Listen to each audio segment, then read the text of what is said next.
வாழ்க வையகம், வாழ்க வையகம், வாழ்க வளமுடன். குரு வாழ்க, குருவே துணை. குருவின் மலரடி போற்றி. சிந்தனையை, உடல் நலத்தை சீரமைத்து உய்வித்த குருவே வாழ்க. தியானமே யோகம், யோகமே ஞானம். தமிழ் ஆனந்த யோகம். வாழ்க வளமுடன். மெய்யன்பர்களே, சிந்தனையாளர்களே, வேதாத்திரிய உண்மை சீடர்களே, ஏன் இன்று வேதாத்திரிய உண்மை சீடர்கள் என்று சொல்கிறோம் என்று சொன்னால், வேதாத்திரி மகரிஷி அவர்கள் இந்த சமுதாயத்துக்கு கொடுத்த தத்துவங்களிலேயே அடிப்படையான தத்துவமாகவும் உயர்ந்த தத்துவமாகவும் எல்லா கேள்விகளுக்கும் நமக்கு விளக்கத்தை கொடுக்கக்கூடிய தத்துவமாகவும் விளங்குகிறது இந்த காந்த தத்துவம். அந்த காந்த தத்துவம் தோன்றும் இடம் என்ற இடத்தில்தான் நாம் சென்ற வாரம் நமது சிந்தனையை நிறுத்தினோம். சுத்தவெளி என்று சொல்லக்கூடிய அந்த வெளி என்பது முழுமையாக எல்லையற்று இருக்கிறது. அதற்குள்ளாகத்தான் இந்த பேரியக்க மண்டலம் என்று சொல்லக்கூடிய இயக்க பிரபஞ்சமே இருந்து இயங்கிக் கொண்டிருக்கிறது என்று நாம் அதை புரிந்து கொண்டோம். அப்படியென்றால் இந்த பேரியக்க மண்டலம் இயங்கிக் கொண்டிருக்கும் அந்த மண்டலத்தின் இருப்பு என்பது அந்த சுற்றவெளிதான். அந்த சுற்றவெளி என்ற மேடையில்தான் இந்த பிரபஞ்சம் என்ற இயக்கம் நடந்து கொண்டிருக்கிறது. அப்ப இந்த இயக்க பிரபஞ்சத்தை முழுமையாக பார்த்தோம் என்று சொன்னால் அதற்கு உள்ளாகவும் இந்த சுற்றவெளியாகிய தெய்வ நிலை என்பது ஊடுருவி இடைவிடாது இருக்கிறது என்பதை நாம் உணர்ந்து கொண்டோம். சரி, அதன் பிறகு அந்த இயக்கமே இல்லாத அந்த இறைவெளி என்பது பிரபஞ்சத்தை கடந்து, இந்த இயக்க பிரபஞ்சத்தை கடந்து, இயக்க பிரபஞ்சத்தை தாண்டி எல்லையற்றதாக இருக்கக்கூடியது தூய இறைவெளி. தூய இறைவெளி. இப்போ இந்த இயக்க பிரபஞ்சத்துக்குள்ளாகவும் முழுமையாக இறைநிலை இருக்கிறது என்று சொல்லுகிறோம். இயக்க பிரபஞ்சத்தின் எல்லையை கடந்து எல்லையற்றதாக இறைநிலை இருக்கிறது என்று சொல்லுகிறோம். இந்த இரண்டுக்கும் என்ன வேறுபாடு? சிந்தனை செய்ய வேண்டும். இதற்கும் என்ன வேறுபாடு? இப்போ மகரிஷி அவர்கள் ஒரு வார்த்தையை சொல்லுவார்கள். அந்த ஒரு வார்த்தையிலிருந்து இந்த சிந்தனையை நான் எடுத்துக்கொள்ளலாம் என்று நினைக்கிறேன். என்ன என்று சொன்னார், இப்ப பிரபஞ்சத்தின் எல்லையை கடந்து செல்லும் போது வெற்றவெளியாகிய சுற்றவெளி அப்படின்னு சொல்றோம் இல்லையா, இறைவெளி என்று சொல்கிறோம் இல்லையா. இப்போ இந்த பிரபஞ்சத்துக்கு உள்ளாக முழுவதுமாக நாம இப்ப எல்லாத்தையும் அழிச்சிட்டோம். நாம என்ன பண்ணிட்டோம்? மனிதனிலிருந்து ஓரறிவு ஜீவனிலிருந்து ஐயறிவு ஜீவனை அழித்து விட்டோம். பஞ்சபூதங்கள் ஐந்தையுமே அழித்து விட்டோம். இப்ப அழிச்சிட்டோம். அப்படிங்கும் போது இப்போ இந்த பிரபஞ்சம் இருக்கக்கூடிய இடம் என்பது அந்த இயக்க பிரபஞ்சம் இருந்த சுத்தவெளியாகிய அந்த தளம். அதுதான். அப்ப அதைத்தான் ஒரு மேடைன்னு வச்சுக்கோமே. ஒரு மேடையில தான் மேடை அசையாமல் இருக்கும். அந்த மேடையில தான் ஒரு இயக்கம் என்ற ஒரு நடனம் நடக்கும். மேடை அசைந்து கொண்டிருந்தால் நடனம் நடக்க முடியுமானா முடியாது. அப்ப ஒரு இயக்கம் இயங்க வேண்டும் என்று சொன்னால் அந்த இயக்கத்துக்கான ஒரு இருப்பு என்று ஒன்று இல்லாமல் இயக்கம் இருக்காதல்லவா? சரி, இப்போ நாம இப்ப இதை மட்டும்தான் அழிச்சிருக்கிறோம். எது? விண் முதல் அந்த பஞ்சபூதங்கள் அந்த அஞ்சையும் அழிச்சிட்டோம். இப்போ ஒன்னே ஒண்ணு நம்ம அழிக்கல. இதுல இந்த இயக்க பிரபஞ்சத்துக்கு உள்ளாக ஒன்றை நாம் அந்த போர்டுல இருந்து அழிக்கல. என்னவாக இருக்கும் என்று கற்பனை செய்து பாருங்கள், சிந்தித்து பாருங்கள். மனிதனை அழித்தாச்சு. 5 அறிவு, 4 அறிவு, 3 அறிவு, 2 அறிவு, ஓரறிவு தாவரம் அழிச்சிட்டோம். நிலம், நீர், நெருப்பு, காற்று, ஆகாயம் அதை அழிச்சிட்டோம். சரி, இதெல்லாம் போக வேற என்னதான் இங்க இருக்கு? இதெல்லாம் இருக்கும் பொழுது இங்கு என்ன இருந்திருக்கும் என்று கேட்டால், இது எல்லாம் இருக்கும் பொழுது என்ன இருந்திருக்கும் என்று கேட்டால், அங்கு காந்தம் என்ற ஒன்று இருந்திருக்கும். இருந்திருக்குமல்லவா? எப்பொழுது இருந்து காந்தம் இருந்திருக்கும்? எப்ப விண் என்று தோன்றும் போதே காந்தம் வந்தாச்சு. அப்ப இந்த பிரபஞ்சம் முழுவதும் காந்தம் இருந்திருக்கும் இல்லையா? இந்த பிரபஞ்சம் முழுவதும் இருக்கக்கூடிய காந்தம் என்பதை மகரிஷி அவர்கள் ஒரு முறை அதற்கு ஒரு பெயர் சொன்னார்கள். என்ன என்று சொன்னார்? காந்தவெளி என்று சொன்னார்கள். காந்தவெளி. இப்ப நமக்கு சுத்தவெளி, காந்தவெளி ரெண்டுமே வெளி. அப்ப இந்த வார்த்தையை பார்க்கும்போது பிரபஞ்சத்தை கடந்து இருக்கக்கூடிய அந்த இறைநிலை என்பதை சுத்த வெளி என்றும், இந்த பிரபஞ்சத்துக்குள்ளாக இருக்கக்கூடிய அந்த இறைவெளியை காந்த வெளி என்றும் மகரிஷி சொன்னதாக நம்ம எடுத்துக்கோம். இப்போ அந்த காந்த வெளி என்பதுதான் இங்கே இறைநிலையாக இங்கே இயக்க பிரபஞ்சத்தில் இருக்கிறது என்று வைத்துக் கொள்வோம். இது காந்தம் என்று சொல்லிவிட்டீர்களே, அந்த காந்தத்திற்குள் வெளி இருக்கிறதா என்று ஒரு கேள்வி கேட்கப்படும். காந்தம் என்பது எப்படி உருவாகியது என்று சொல்லும் பொழுது அதற்கு விடை தெரியும். அதுவரை அதை சிந்தனையாகவே வைத்துக் கொள்ளுங்கள். இது காந்த வெளி என்று மகரிஷி சொன்னாரே, இதுக்கு எப்படி வெளிங்கிற பேரை அதுல போட்டாரு? காந்தம் அப்படின்னு சொல்லி இருக்கலாம் இல்லையா? காந்த களம் என்றும் சொல்லி இருக்கிறார். அப்படிதான் ரொம்ப நாளா சொல்லி இருந்த காந்த களம் என்று சொல்லிக்கிட்டு இருந்தார். வான்காந்த களம், வான்காந்த பெருவெளி. அப்ப காந்தவெளி என்ற வார்த்தை ஒரு முறை அவர் சொல்லி நான் கேட்டிருக்கிறேன். அப்ப அது ஏன் வெளி என்ற வார்த்தை வந்தது அப்படிங்கிறத நம்ம அப்புறம் புரிஞ்சுக்குவோம். இப்போதைக்கு இதுக்குள்ள இருக்கக்கூடிய சுத்தவெளி என்பது காந்தவெளி என்றும், இந்த பிரபஞ்சத்தை கடந்த வெளி என்பதை சுத்தவெளி என்றும் நாம் இப்பொழுது புரிந்து கொள்வோம். சரி, இப்போ சென்ற வாரம் அந்த முதல் பூதமாகிய சுழல் அலை என்ற விண் தோன்றியது, எப்படி தோன்றியது என்பதை நாம் சிந்தித்தோம். அதாவது தன்னிருக்கமாக இருக்கக்கூடிய அந்த ஆற்றல் மையத்தில் திணிவு பெற்று அந்த இடத்துல மையத்துல அதனுடைய அழுத்தம், ஆற்றலினுடைய அழுத்தம் அதிகரிக்கும் போது அது அந்த 8 திக்குகளிலும் இருந்து ஒரே மாதிரியாக அந்த அழுத்தம் வந்ததுனால மையத்துல என்னாச்சுன்னு சொன்னோம், மையத்தை தாண்டி நகர முடியாமல் அந்த இடத்திலேயே ஒரு சுழல் தோன்றியது. அதுதான் சுழல் அலை என்று சொன்னோம். இப்ப என்னன்னா, அந்த மையத்துல சுழல் தோன்றி அந்த இடத்துல சுழல் சுத்திக்கிட்டே இருந்ததுன்னு. இதுக்கு நம்ம உதாரணம் என்ன சொன்னோம்? ஒரு சுழல் காற்று சொன்னோம், அந்த ஆற்றுல வரக்கூடிய அந்த சுழல், நீர் சுழலை சொன்னோம். ஆனா அந்த நீர் சுழல் அந்த இடத்துலயே சுத்திக்கிட்டு இருக்கும். அந்த சுழல் காற்றும் அந்த இடத்துலயே சுத்திக்கிட்டு இருக்கும். ஆனால் அது உதாரணத்துக்காக நம்ம சொன்னோம்.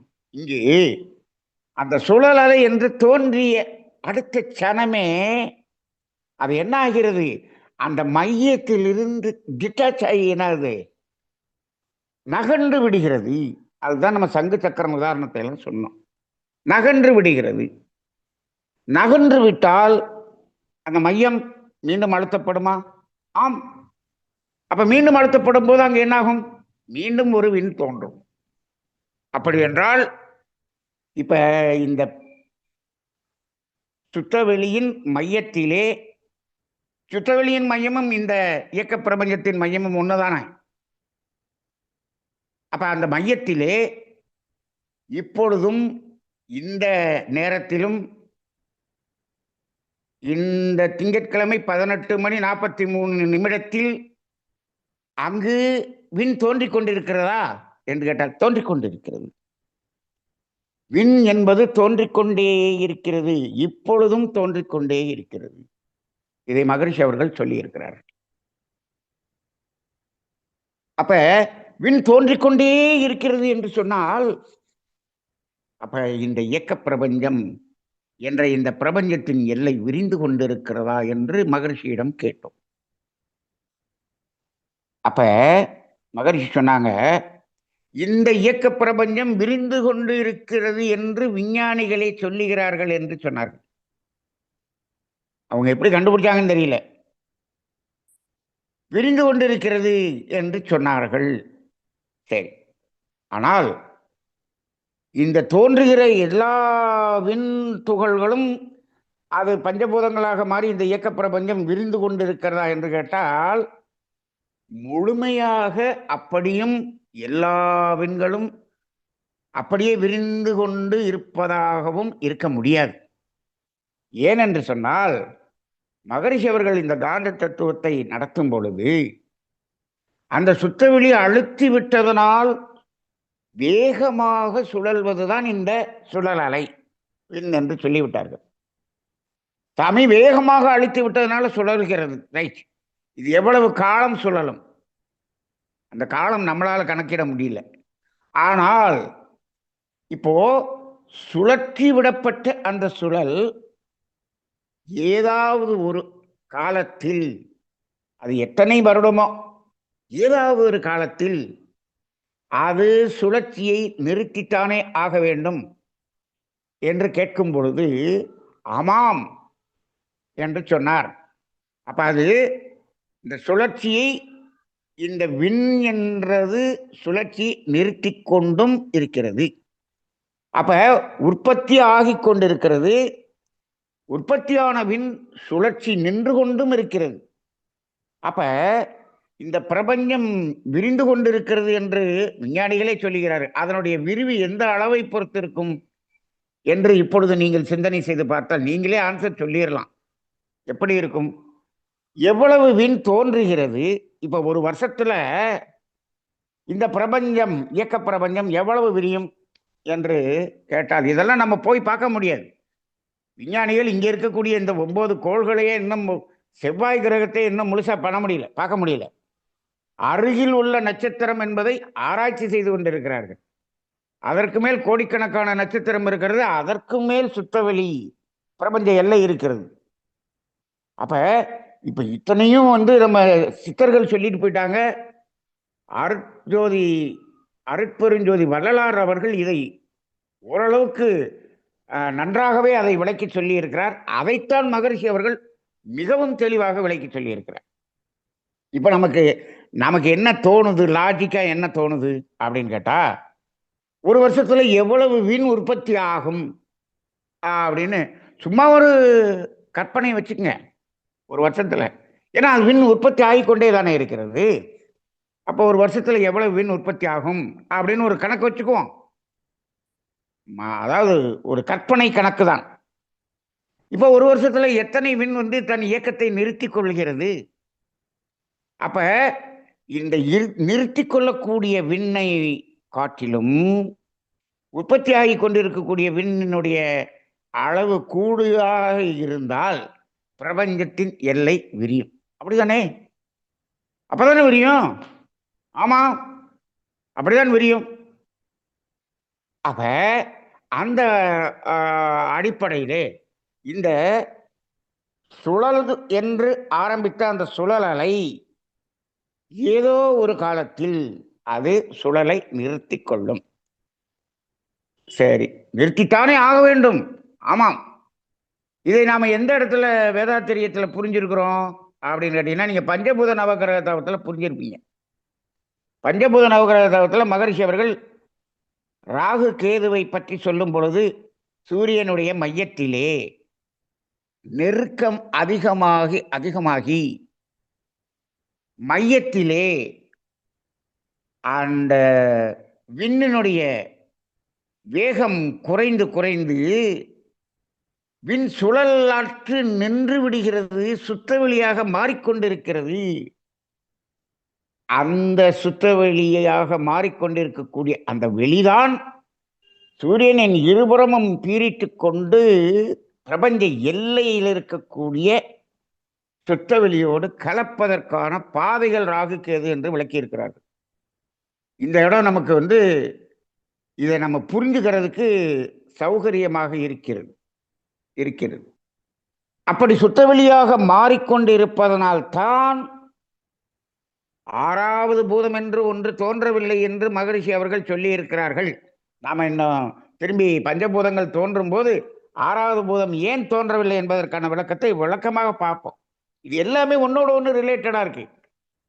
ஒவ்வொன்றையும் அந்தந்த இடத்துல நம்ம எடுத்து புரிஞ்சுக்கிட்டோம்னா தான் அது புரியும். அப்ப இந்த இடத்துல நம்ம என்ன புரிஞ்சுக்கிறோம்? அந்த சுழல ஆரம்பித்தது அல்லவா, அது எப்படியும் அது சுழலை நிறுத்தித்தான் ஆகும். சரி, ஓகே, ரைட். அப்ப பிரபஞ்சம் விரிந்து கொண்டிருக்கிறது. ரைட். இப்போ இந்த சுழல் அலை என்பதைத்தான் முதல் பூதம் என்று சொல்லுகிறோம். இதுக்கு சுழல் அலை என்றும் பெயர் இருக்கிறது, பரம அணு என்றும் பெயர் இருக்கிறது. இதெல்லாம் நம்ம முன்னாடியே பார்த்துட்டோம். பரம அணு, இந்த அணுவை பிரிக்க முடியாது, அவ்வளவுதான். இந்த அணுவை பிரிக்க முடியாது. அப்ப பிரிக்கக்கூடிய அணு என்று விஞ்ஞானிகள் சொல்லுகிறார்கள் என்று சொன்னால் அது இந்த பரம அணுக்களின் கூட்டாகத்தான் இருக்க முடியும். அப்படிதானே? இப்ப ஒரு தென்னந்தோப்புன்னா அங்க 50 தென்னை மரம் இருக்குது. அப்ப அந்த 50 தென்னை மரம் என்பதை தோப்பு என்று சொல்கிறோம். அப்ப தோப்பு என்றால் அதில் 50 தென்னை மரங்கள் இருக்கிறது. சரி, இப்ப இதுல ஒரு மரத்தை வெட்டிட்டோம்னா தோப்புங்கிறது இல்லாம ஆயிருமா? அப்படின்னா 49 மரம், 49 மரமும் தோப்பு தான், 45 தோப்பு தான், அப்படிதானே வரும். இப்ப 49 மரத்தை வெட்டியாச்சு, இப்போ ஒரு மரம் தான் இருக்கிறது. இப்ப இது தோப்பா? இல்லை, தனியாக ஒரு மரம். ரைட்டா? அப்ப அந்த மரத்தை வெட்டிட்டா அதோட என்னாச்சு? அங்க தென்னை மரமே இல்லாம போச்சு. அப்ப அந்த ஒரு மரம் நிக்கிற மாதிரி அந்த விண், அது பிரிக்க முடியாத விண். அது என்ன ஆகும்? அந்த விண்ணை பிரிக்க முடியாது. அது என்ன ஆகும்? சுழலை நிறுத்தி கொள்வது ஒன்றுதான் வாய்ப்பை தவிர அதை பிரிக்கவெல்லாம் முடியாது. அவ்வளவுதான். அது என்னைக்கு அதனுடைய இயக்கத்தை நிறுத்திக் கொள்கிறதோ அன்றைக்கு சுற்ற வழியாக மாறிவிடும். என்னவா மாறும்? சுழலை நிறுத்தி கொண்டால் அது என்னவாக மாறும்? சுத்த வெளியாக இருந்தது தானே சுழன்றது. அது சுழலை நிறுத்தி விட்டால் மீண்டும் சுற்ற வெளியாகவே ஆகிவிடுகிறது. இவ்வளவுதாங்க வாழ்க்கையே. மனித வாழ்க்கையே அப்படித்தான். எல்லா தோற்றமும் அங்கு இயக்கமில்லாத இறைவெளியில் இருந்துதான் எல்லா தோற்றமும் வந்தது. மீண்டும் அது மறைகிற போது அந்த இறைவெளியோடு கலந்து விடுகிறது. இப்ப நம்ம சொல்றோம் பாத்தீங்களா, அவர் இறைவனடி தேர்ந்து விட்டார். ஏன்? அவர் இறைவனிடமிருந்துதான் வந்தார், இறைவனடி சேர்ந்து விட்டார். எல்லாம் அங்கிருந்து தான் வந்தோம், எல்லாம் அங்கதான் போக போறோம். இடையில இருக்கக்கூடிய நாடகம் தான் இது. சரி, இப்போ விண் என்பது தோன்றிவிட்டது, தோன்றிக்கொண்டே இருக்கிறது, நகன்று விட்டது, நகர்ந்து கொண்டே இருக்கிறது. இது நகர நகர நகர என்ன ஆகுது? விண்ணினுடைய கூட்டம் என்ன ஆகுது? நிறைய ஆயிக்கிட்டு இருக்கு. அப்ப என்ன ஆகுது? அங்க இருந்துதான் பிரபஞ்சம் விரிந்து கொண்டிருக்கிறது. அப்ப பிரபஞ்சம் எங்கிருந்து தோன்றியது? இந்த சுற்றவெளியின் மைய புள்ளியிலிருந்து இந்த பிரபஞ்சம் விரிந்து விரிந்து விரிந்து விரிந்து இன்றைக்கு இருக்கக்கூடிய பிரபஞ்ச எல்லை வரை விரிந்து இருக்கிறது. எல்லாமே மையத்திலிருந்து தாங்க விரிஞ்சு வரும். நாம கூட ஒன்று சொன்னோம், இந்த மண் என்பது தோன்றுவதற்கு முன் நீர் மற்றும் இருந்திருக்க வேண்டும் என்று சொன்னோம். இந்த மண் எங்க இருந்து வந்துச்சுன்னு கேட்டோம்னா அந்த நீரினுடைய மையத்தில் இருந்து நெருக்கம் அதிகமாகி மண்ணு தோன்றி தோன்றி மண்ணு உள்ளிருந்து உள்ளிருந்து உள்ளிருந்து உள்ளிருந்து விரிஞ்சு விரிஞ்சு விரிஞ்சு விரிஞ்சு விரிஞ்சு வந்தது. தண்ணியை தாண்டி மேல வந்ததெல்லாம் நிலமாக இருக்கிறது, தண்ணியை தாண்டி வராததெல்லாம் தண்ணிக்குள்ள இருக்கு. கற்பனை பண்ணி பாருங்க. இப்ப தண்ணியை தாண்டி மேல வந்ததுல எது முதல்ல வந்திருக்கும்? சென்னை முதல்ல வந்திருக்குமா, இமயமலை முதல்ல வந்திருக்குமா, மேற்கு தொடர்ச்சி மலை முதல்ல வந்திருக்குமா? அந்த மலை தான் முதல்ல வெளியில வந்திருக்கும். அதுக்கப்புறம் தான் என்ன வந்திருக்கும்? இந்த நிலமெல்லாம் வந்திருக்கும்.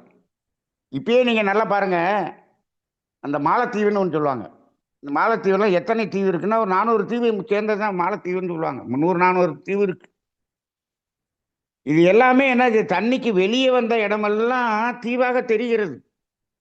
இது இன்னும் பல லட்சம் வருடத்திற்கு பின்னால் என்னாகும், அந்த 2 மலைக்கும் இடையில இருக்கக்கூடிய அந்த நிலப்பகுதி வெளியில வந்துச்சுன்னு சொன்னோம்னா, அங்க என்ன ஆயிரும்? நிலமும் மலையுமாக இது மலையா மாறிடும்.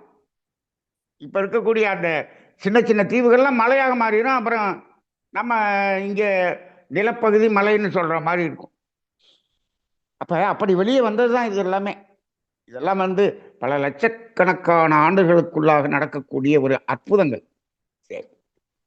இப்போ நமக்கு இன்னும் ஒரு சந்தேகம் இப்பொழுது தீர்க்கப்பட வேண்டும். என்ன என்று கேட்டால், இப்போ நாம என்ன பண்ணிட்டோம்? மகரிஷியினுடைய அந்த தூய காந்த தத்துவம் என்று, இப்ப விண் எப்படி தோன்றியது என்பது மகரிஷி எப்படி காலங்காலமாக சொல்லிக்கிட்டு இருந்தாரோ அதைத்தான் நம்ம இப்ப சொல்லியிருக்கோம். ஆனால் இப்பொழுது இந்த விஞ்ஞானத்திற்காக பல்கலைக்கழகங்கள் ஏற்றுக்கொள்ள வேண்டும் என்பதற்காக, விஞ்ஞானிகள் ஏற்றுக்கொள்ள வேண்டும் என்பதற்காக இது வேறு மாதிரி சொல்லப்படுகிறது.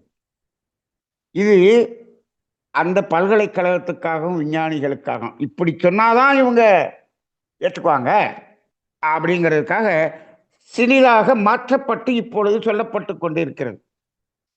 இது பல்கலைக்கழகத்துக்கு விஞ்ஞானிகளுக்கும் அப்படி சொல்லி இருக்கலாம். ஆனால் வேதாத்திரிய சீடர்களுக்கு நமக்கு அது தேவையான இல்லை. ஏன் அப்படின்னு சொன்னோம்னா, அந்த பல்கலைக்கழகத்துக்கு நீங்க இந்த தத்துவத்தை கொண்டு போய் கொடுத்தீங்கன்னா, அதை தத்துவத்தில் வச்சுட்டு அவங்க படிப்பாங்க. படிச்சுட்டு அதை என்ன பண்ண போறாங்க? இந்த கல்வியில போய் எதை கொண்டு வச்சீங்கன்னாலும் கல்வி படித்து விட்டு அது என்னாகும்? அதை பட்டம் வாங்கி கொண்டு அதுக்கப்புறம் என்ன நடக்க போகுது? இன்றைக்கு கல்வி எல்லாமே படித்து விட்டு பட்டம் பெற்று விட்டுட்டு வாழ்க்கையில் துன்பத்தை நோக்கி செல்வதற்கு பயன்பட்டு கொண்டிருக்கிறது. அதுதான் நடக்க போகுது. அது எங்கேயோ போயிட்டு போகுது. இங்கே நாம வேதாத்திரிய சீடர்கள் நாம இந்த துன்பத்தை நோக்கிய பயணத்துக்காக வந்திருக்கிறோம். துன்பத்திலிருந்து விலகுவதற்காக வந்திருக்கிறோம். நல்லா ஞாபகம் வச்சுக்கணும். நாம துன்பத்திலிருந்து விலகுவதற்காக வந்திருக்கிறோம். நாமும் நமது சந்ததியும் துன்பத்திலிருந்து விலக வேண்டும் என்பதற்காகத்தான் வேதாத்திரியத்துக்கு வந்திருக்கிறோம். நாமும் நமது சந்ததியும் துன்பத்திற்கு உள்ளாக செல்ல வேண்டும் என்று சொன்னால் என்ன பண்ணணும்? பல்கலைக்கழகத்தில் போய் படித்து பெரிய அளவில் படித்து நிறைய சம்பாதிச்சு நிறைய அனுபவிச்சு நிறைய நோயை உண்டு பண்ணி அதை பரம்பரையா நோயாகி அது மாதிரி போய்கிட்டே இருக்கலாம். அதுதான் கல்வியாக இருக்கிறது.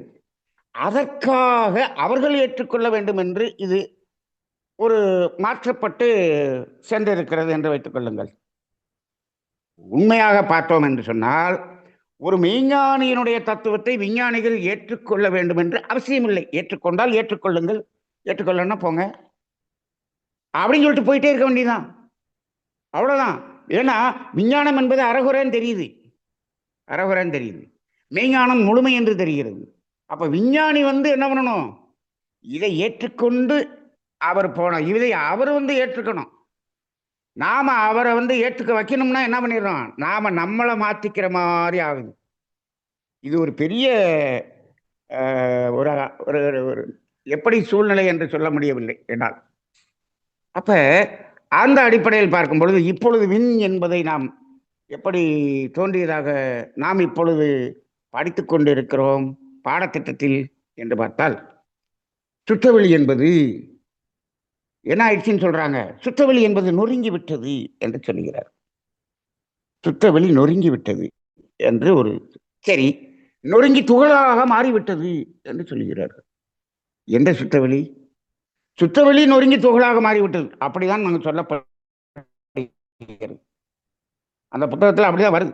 சரி, இந்த துகள்கள் அப்படிங்கிறதுல இயக்கம் இருக்கிறதா என்று சொன்னால் கிவரிங் மோஷன் என்று சொல்கிறார்கள். ஒரு அதிர்வு இருக்கிறது என்று சொல்லப்பட்டிருக்கிறது. சரி, இந்த துகள்கள் எல்லாம் ஒரு இடத்தில் கூடி ஒன்று சேர்ந்து விண்ணாக மாறுகிறது என்று சொல்லப்பட்டிருக்கிறது. சரி, கொஞ்சம் கொஞ்சமா கூட்டம் கூட்டமா சேர்ந்து சேர்ந்து இந்த துகள்கள் எல்லாம் சேர்ந்து சேர்ந்து விண்ணாகி விட்டதாகவும், சரி, அந்த துகள்கள் சேர்ந்த அந்த விண்ணிலிருந்து அந்த துகள்கள் தெரித்து வெளியிலே வர வர வர அது காந்தமாக வருகிறது என்று சொல்லப்பட்டிருக்கிறது. இப்ப என்ன கேள்வினா, இப்ப தொகுப்பாக சேர்ந்தது விண்ணுன்னு சொல்றீங்க, அதுல இருந்து தெரிச்சு வெளியே வருது காந்தம், எல்லாமே தெரிச்சு வெளியே வந்துருச்சுன்னு சொன்னோம்னா அது விண்ணு காணா போச்சா? அப்ப இது காந்தமாக மாறினோடனே அது விண்ணே இல்லாம போயிருக்குமே. அப்ப விண்ணு இல்லாம போயிருமே. அப்ப விண்ணு இல்லாம போச்சுன்னா அப்புறம் எப்படி பஞ்சபூதங்கள் உருவாகியது? இதன் அடிப்படையில் எப்படி பஞ்சபூதங்கள் உருவாகியது என்று சொல்ல முடியுமா என்று கேட்டால், அந்த விண்ணினுடைய நெருக்கம் வந்துதான் காற்றாக மாறியது, நெருப்பாக மாறியது அப்படின்னு எழுதிடுறாங்க, பாடத்திட்டத்தில் எழுதிடுறாங்க. நமக்கு என்ன கேள்வின்னா, காற்றாக மாறுறதுக்குள்ளேயே இங்க தெரிச்சு தெரிச்சு காந்தமா வெளியே போச்சுன்னா இங்க விண்ணே இல்லையே, அப்புறம் எப்படிப்பா நெருங்க முடியும், எப்படிப்பா காற்று வர முடியும் அப்படின்னு ஒரு சிந்திக்கக்கூடியவருக்கு கேள்வி கேட்பார்கள் அல்லவா. இங்க என்ன அப்படின்னு சொன்னோம்னா, மெய்ஞானியாகிய வேதாத்திரி மகரிஷியிடம் என்ன கேள்வி வேணாலும் கேளுங்க அப்படின்னு சொல்லுவார். ஆனா விஞ்ஞானம்னு போன உடனே அங்க கேள்வி கேட்டோம் அப்படி சொன்னோம்னா, நான் சொல்றது கேள்வி அப்படின்னு சொல்றதா விஞ்ஞானம். நீ கேள்வி எல்லாம் கேட்கக்கூடாது என்றுதான் சொல். அப்ப என்ன பண்ணும், நாங்கள் என்ன ப்ரூஃப் பண்ணோமோ அதுதான், நீ அதில் போய் கேள்வி எல்லாம் கேட்டீங்கன்னா முடியாது. இப்படித்தான் இன்றைய எல்லா விஞ்ஞானமும் இருக்கிறது. மருத்துவ விஞ்ஞானத்திலிருந்து எல்லா விஞ்ஞானமும் அது சொல்றத நம்ம கேட்கணும், அப்படிதான் இருக்கிறது. அப்ப அங்க கேள்வி என்பதே இல்லை. ஏன் இல்லை? பதில் சொல்ல முடியாது, அதனால கேள்வி கேட்கக்கூடாது என்று சொல்லுகிறது. ஆனால் மெய்ஞானம் என்ன சொல்லுகிறது? என்ன கேள்விக்கு என்னாலும் கேளுன்னு சொல்லுது. நீ கேள்வியை கேட்க முடியாமல் நிற்கக்கூடிய ஒரு இடம் என்று ஒன்று வரும், அந்த இடம்தான் சுத்தவெளியாக இருக்கும் என்று மெய்ஞானம் சொல்லுகிறது. மெய்ஞானத்துல நீங்க கேள்வி கேட்டுக்கிட்டே இருந்தீங்கன்னா ஒரு இடத்தில் கேள்வி கேட்க முடியாமல் நிற்கக்கூடிய ஒரு இடம் வரும். அப்படி நிறுத்துச்சுன்னா அதுக்கு பேர் தான் விஞ்ஞானம். கேள்வி கேட்டுட்டு பதில் சொல்லாம நீ கேள்வி கேட்காதன்னு நிறுத்தினா அதுக்கு பேரு விஞ்ஞானம். சரி, அப்ப இப்ப இந்த இடத்துல இப்படி ஒரு கேள்வி வருகிறதா? வருகிறது. சரி, இது இந்த கேள்வி கூட நாம எப்படி காற்று உருவாகியது என்று மகரிஷி அவர்கள் நமக்கு சொன்னாருங்கிறத நடத்தின பிறகு இதை சொன்னோம்னா நமக்கு உங்களுக்கு ஈஸியா புரியும். இப்ப அதுக்கு முன்னாடி ஒரு கேள்வி, என்ன கேள்வி என்று சொன்னால், சுத்தவெளி நொறுங்கி விட்டது, நொறுங்கியது என்று சொல்லுகிறோமே, எந்த சுத்தவெளி நொறுங்கியது, எவ்வளவு தூரம் நொறுங்கியது என்று அங்கே எதுவும் சொல்லப்படவில்லை. நான் இதெல்லாம் கேட்டிருக்கேன். இது இந்த இயக்க பிரபஞ்சம் வரைக்கும் நொறுங்கியிருக்கா, இந்த இயக்க பிரபஞ்சத்தையும் தாண்டி நொறுங்கியிருக்கா அப்படின்னு கேட்க, இப்ப என்ன எப்படி சொல்ல முடியும்? இவங்க தான் எப்ப நொறுங்க, விண்ணு என்பது தோன்றும் போதே நொறுங்கிருச்சுன்றாங்களே, அப்ப சுத்தவெளி முழுக்க நொறுங்கிருச்சு, எல்லையற்ற சுத்தவெளி நொறுங்கி அதிர்வில் இருக்கிறது என்று சொல்வது போல இருக்கிறது. என்டையர் சுத்தவெளியும் நொறுங்கி அதிர்வாக துகள்களாக மாறிவிட்டது என்று சொல்லுகிற மாதிரி இருக்கு. இப்போ அப்படி இருந்தால் அதில் என்னுடைய கேள்வி என்ன என்றால், இந்த கேள்வியை நான் அந்த விளக்கத்தை சொல்லும் பொழுதே கேட்டேன். என்ன கேள்வி? இப்ப சுத்தவெளி நொறுங்கி அதிர்வாக இருக்கிறது என்று சொன்னால், அதிர்வு என்ற ஒன்று இருப்பா இயக்கமா? இருப்பு என்றால் இயக்கமற்ற நிலை, இயக்கமற்ற நிலை இருப்பு நிலை. சுத்தவெளி இயக்கமற்ற நிலை, அது இயக்கம் இல்லை. இப்ப நாமளே என்ன சொன்னோம், அந்த விண் என்று மையத்தில் அந்த அழுத்தி அது சுழல் என்று வர வரைக்கும் அங்க இயக்கம் இல்லை. அதுக்குள்ள என்ன இன்ஹரண்ட் ஃபோர்ஸ், இன்ஹரண்ட் ஃபோர்ஸ் அப்படின்னு தான் சொன்னோம். அது எப்ப அசைய ஆரம்பிச்சதோ அப்பதான் அது சுழல்களாக மாறிவிடும் சொல்றோம். இப்ப இது அதிர்வு என்று சொன்னால், அந்த அதிர்வு என்பது is it static or dynamic? ஏன்னா நம்ம சுத்தவெளி என்பதை ஸ்டாட்டிக் ஸ்டேட்னு சொல்றோம். இப்ப இந்த அதிர்வில் இருக்கக்கூடிய துகள் என்பது ஸ்டாட்டிக்கா டைனமிக்கா என்று ஒரு கேள்வி. இந்த கேள்வியை நான் அங்க எழுப்பினேன். Is it static or dynamic அப்படின்னு சொன்னா அதை ஸ்டாட்டிக்னு சொல்ல முடியல, ஏன்னா அதிர்வுன்னு வந்துருச்சே. அப்ப அதை டைனமிக்னு சொல்லக்கூடிய மாதிரியா தானே இருக்கு. ஆமா, டைனமிக், ரைட். எப்போ அது டைனமிக் என்று வந்து விட்டதோ அப்படி என்றால் அந்த துகள் என்பது தானே முதல் பூதமாக இருக்க வேண்டும். அப்ப எப்ப அசைவுன்னு வந்துருச்சோ அங்க பூதம் என்று தோன்றி விட்டது அல்லவா, தோன்றி இருக்க வேண்டும் அல்லவா. அப்படி என்றால் துகள் என்பது முதல் பூதம் என்று எடுத்துக்கொண்டால், நீங்க துகள்கள் எல்லாம் சேர்ந்தது விண்ணுன்னு சொல்றீங்க. அப்ப விண் என்பது இரண்டாவது பூதம், காற்று மூன்றாவது, நெருப்பு 4, நீர் 5, நிலம் 6, பூதங்கள் 5ஆ 6ஆ என்ற ஒரு கேள்வி வருகிறது. இந்த கேள்வியை நான் கேட்டேன். அதற்கு பதில் என்ன வந்தது என்று சொன்னால், ஏன்னா விஞ்ஞானிகள் அவங்க என்ன சொல்றாங்க, விஞ்ஞானத்தை படித்த நமது வேதாத்திரி ஆசிரியர்கள், ஏன்னா அவங்க தானே விஞ்ஞானத்துக்கு கொண்டு போகணும்னு நினைக்கிறாங்க. அவங்க என்ன பதில் சொல்றாங்க, இல்லை பூதங்கள் 5 தான், அந்த துகள் என்பதை எதில் எடுத்துக்காதீங்க, பஞ்சபூதங்களில் எடுத்துக்காதீங்க அப்படின்னு சொல்லிட்டாங்க. ஏன் ஏன் எடுத்துக்காதீங்கன்னு சொல்றீங்க, அங்கதான் அசைஞ்சிருச்சு, நம்ம எடுத்தானே ஆகணும். அப்படி சொன்னோம்னா ஔவையார் சொன்னது என்ன ஆயிரும், தப்புன்னு ஆகி போயிடும். இந்த இடத்துல நம்ம எஸ்கேப் ஆயிடுறோம். ஔவையார் சொன்னது தப்புன்னு ஆகி போயிடும். அவங்க அந்த பஞ்சபூதங்கள் ஒரு அந்த நீரிடை 4, நெருப்பிடை 3 என்ற அந்த பாடல்லாம் சொல்லியிருக்காங்களே, அப்ப என்ன ஆயிரும், அங்க அந்த அவங்க அந்த முதல் பூத விண்ணோட நிக்கிறாங்க. அப்ப அந்த 5ங்கிறத 6ன்னு சொல்லிட்டோம்னா, இங்க மெய்ஞானத்துல வள்ளலார்ல இருந்து ஔவையார்ல இருந்து இதுக்கு முன்னாடி திருமூலர்ல இருந்து எல்லா பேரையும் தப்பு சொல்ற மாதிரி ஆயிரும். அப்ப இங்கிட்டும் இவங்களையும் தப்புன்னு சொல்லிடக்கூடாது, இங்கிட்டு இங்கேயும் விஞ்ஞானத்தையும் சரி பண்ணணும். அதுக்காக இதை பூதம் என்று எடுத்துக்கொள்ளாதீர்கள். அப்ப நாங்க என்னன்னு தான் எடுத்துக்கிறது என்று ஒரு கேள்வி வருகிறதா? இப்ப உங்களுக்கும் அந்த கேள்வி வரும். அப்ப இப்ப அங்க அசையாத சுத்தவெளி என்பதைத்தான் நம்ம வெளி என்று சொல்லுகிறோம், ஸ்டாட்டிக் ஸ்டேட்னு சொல்றோம். இங்க டைனமிக்னு வந்துட்டோம்னா பஞ்சபூதங்கள் சொல்றோம். இந்த ரெண்டுக்கு நடுவுல ஒண்ணு வச்சுட்டோம்னா இது என்னது, இது இந்த திரிசங்கு சொர்க்கம்னு சொல்ற மாதிரில இருக்கு. அப்ப இந்த கேள்விக்கு அங்க பதில் இல்லை. அது பஞ்சபூதங்களில் இல்லை அப்படின்னு மட்டும் சொல்லிட்டாங்க. ரைட், அது பஞ்சபூதங்களில் இல்லை என்று சொன்னால் அடுத்த கேள்வி, இரண்டாவது கேள்வி, இப்ப எல்லாமே நொறுங்கிய அதிர்வில் இருக்கிறது என்று சொன்னால், அந்த அதிர்வு என்று இல்லாத ஸ்டாட்டிக் என்று சொல்லக்கூடிய சுத்தவெளி என்பது இருக்கிறதா இல்லையா, இப்பொழுது இருக்கிறதா இல்லையா என்ற அடுத்த கேள்வியை நான் கேட்கிறேன். ஏன்னு கேட்டா, இப்ப இந்த பூதத்திலையும் சேர்க்கல, இந்த 5 பூதத்துல அது வராதுன்னு சொல்லிட்டீங்க, இதை அந்த துகளை. அப்படின்னா இப்போ ஸ்டாட்டிக்லயும் இல்லை, அது டைனமிக்ல இருக்கு. இப்ப ஸ்டாட்டிக்னு ஒண்ணு இருக்கா இல்லையா அப்படின்னு ஒரு கேள்வி கேட்கும்போது அதற்கு என்ன பதில் வந்தது என்று சொன்னால், அந்த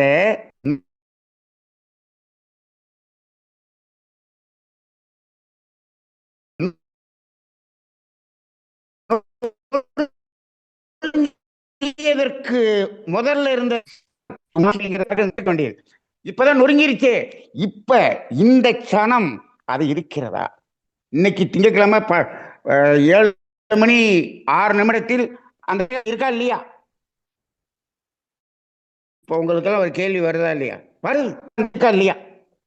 எல்லாமே நொறுங்கிருச்சுன்னு சொன்னோம்னா, அது நொறுங்கிறதுக்கு முன்னாடியே சுத்தவெளின்னு சொல்லிட்டா, இப்ப நொறுங்கிருச்சுன்னு சொன்னா நான் என்ன கேட்கிறேன், என்ன அன்னைக்கு கேட்டேன் அப்படின்னா, அப்ப துரியாதீதத்தை சக்திகளத்தோடு நிறுத்திடுங்க, எதுக்கு சுத்தவெளி என்று சிவகளம் என்று எதுக்கு அந்த தவம் பண்றீங்க? சிவகளம் அங்கதான், அதான் நொறுங்கி போச்சு, அப்புறம் இதுக்கு சிவகளம் எங்க? சிவமே இல்லையே.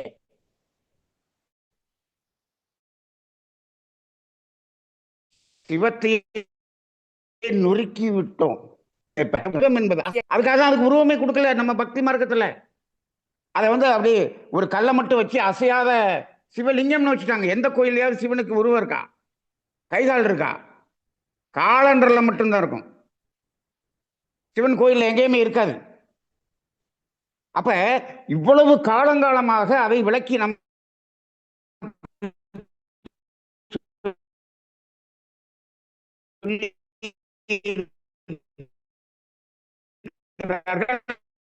அது அசையாத சுத்த என்னன்னு கேட்டா, இந்த விஞ்ஞானத்தில் கொண்டு சேர்க்க, அதாவது மெய்ஞானத்தை விஞ்ஞானத்தில் கொண்டு சேர்க்கணும்னா இவ்வளவு சிக்கல் வருது.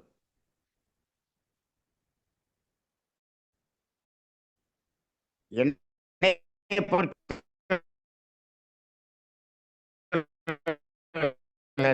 வேதாத்திரி ஆகிய நாம் மெய்ஞானமா இருக்கணும். நம்ம சந்ததி துன்பம் இல்லாம இருக்கணும், மகிழ்ச்சியாக ஆரோக்கியமாக ஆனந்தமாக நோய் இல்லாம இருக்கணும் அப்படின்னு நினைக்கிறவங்க இதுல மெஞ்ஞானத்திலே நில்லுங்க.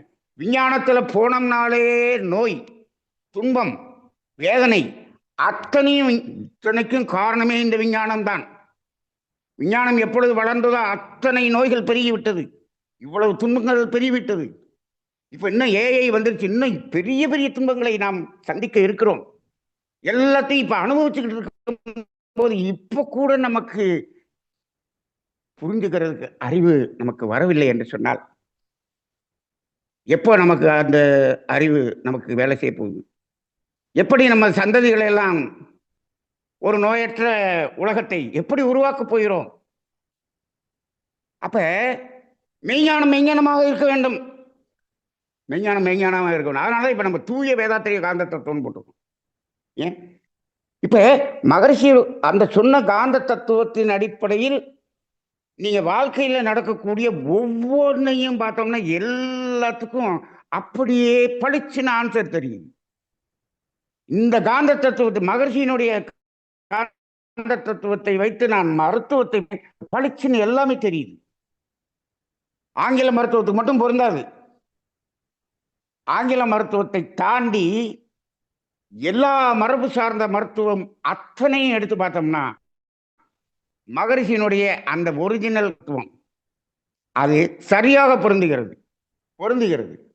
ஜோதிடத்தில் பொருந்துகிறது, வாஸ்துவில் பொருந்துகிறது, மனையடி சாஸ்திரத்தில் பொருந்துகிறது, எல்லாத்திலையுமே பொருந்தி வருது. ஆனால் இந்த விஞ்ஞானத்துக்காக நம்ம மாற்றப்பட்டது இது எல்லாத்திலையுமே போய் முட்டிட்டு தான் நிற்குது. விஞ்ஞானம் எப்படி முட்டிட்டு நிற்குது, அங்கதான் போய் அதே மாதிரி முட்டிட்டு நிற்குது. இப்ப நமக்கு விஞ்ஞானம் தேவையா? தேவையில்லை, அது படிக்கிறவங்களுக்கு தேவை. இப்ப நீங்களும் இப்ப வந்து இப்ப எல்லாம் யாரும் எம்எஸ்சி யோகாலாம் இப்ப எல்லாம் படிக்கிறது இல்லை. இப்ப அந்த கோர்ஸ் எல்லாம் நின்று போச்சு.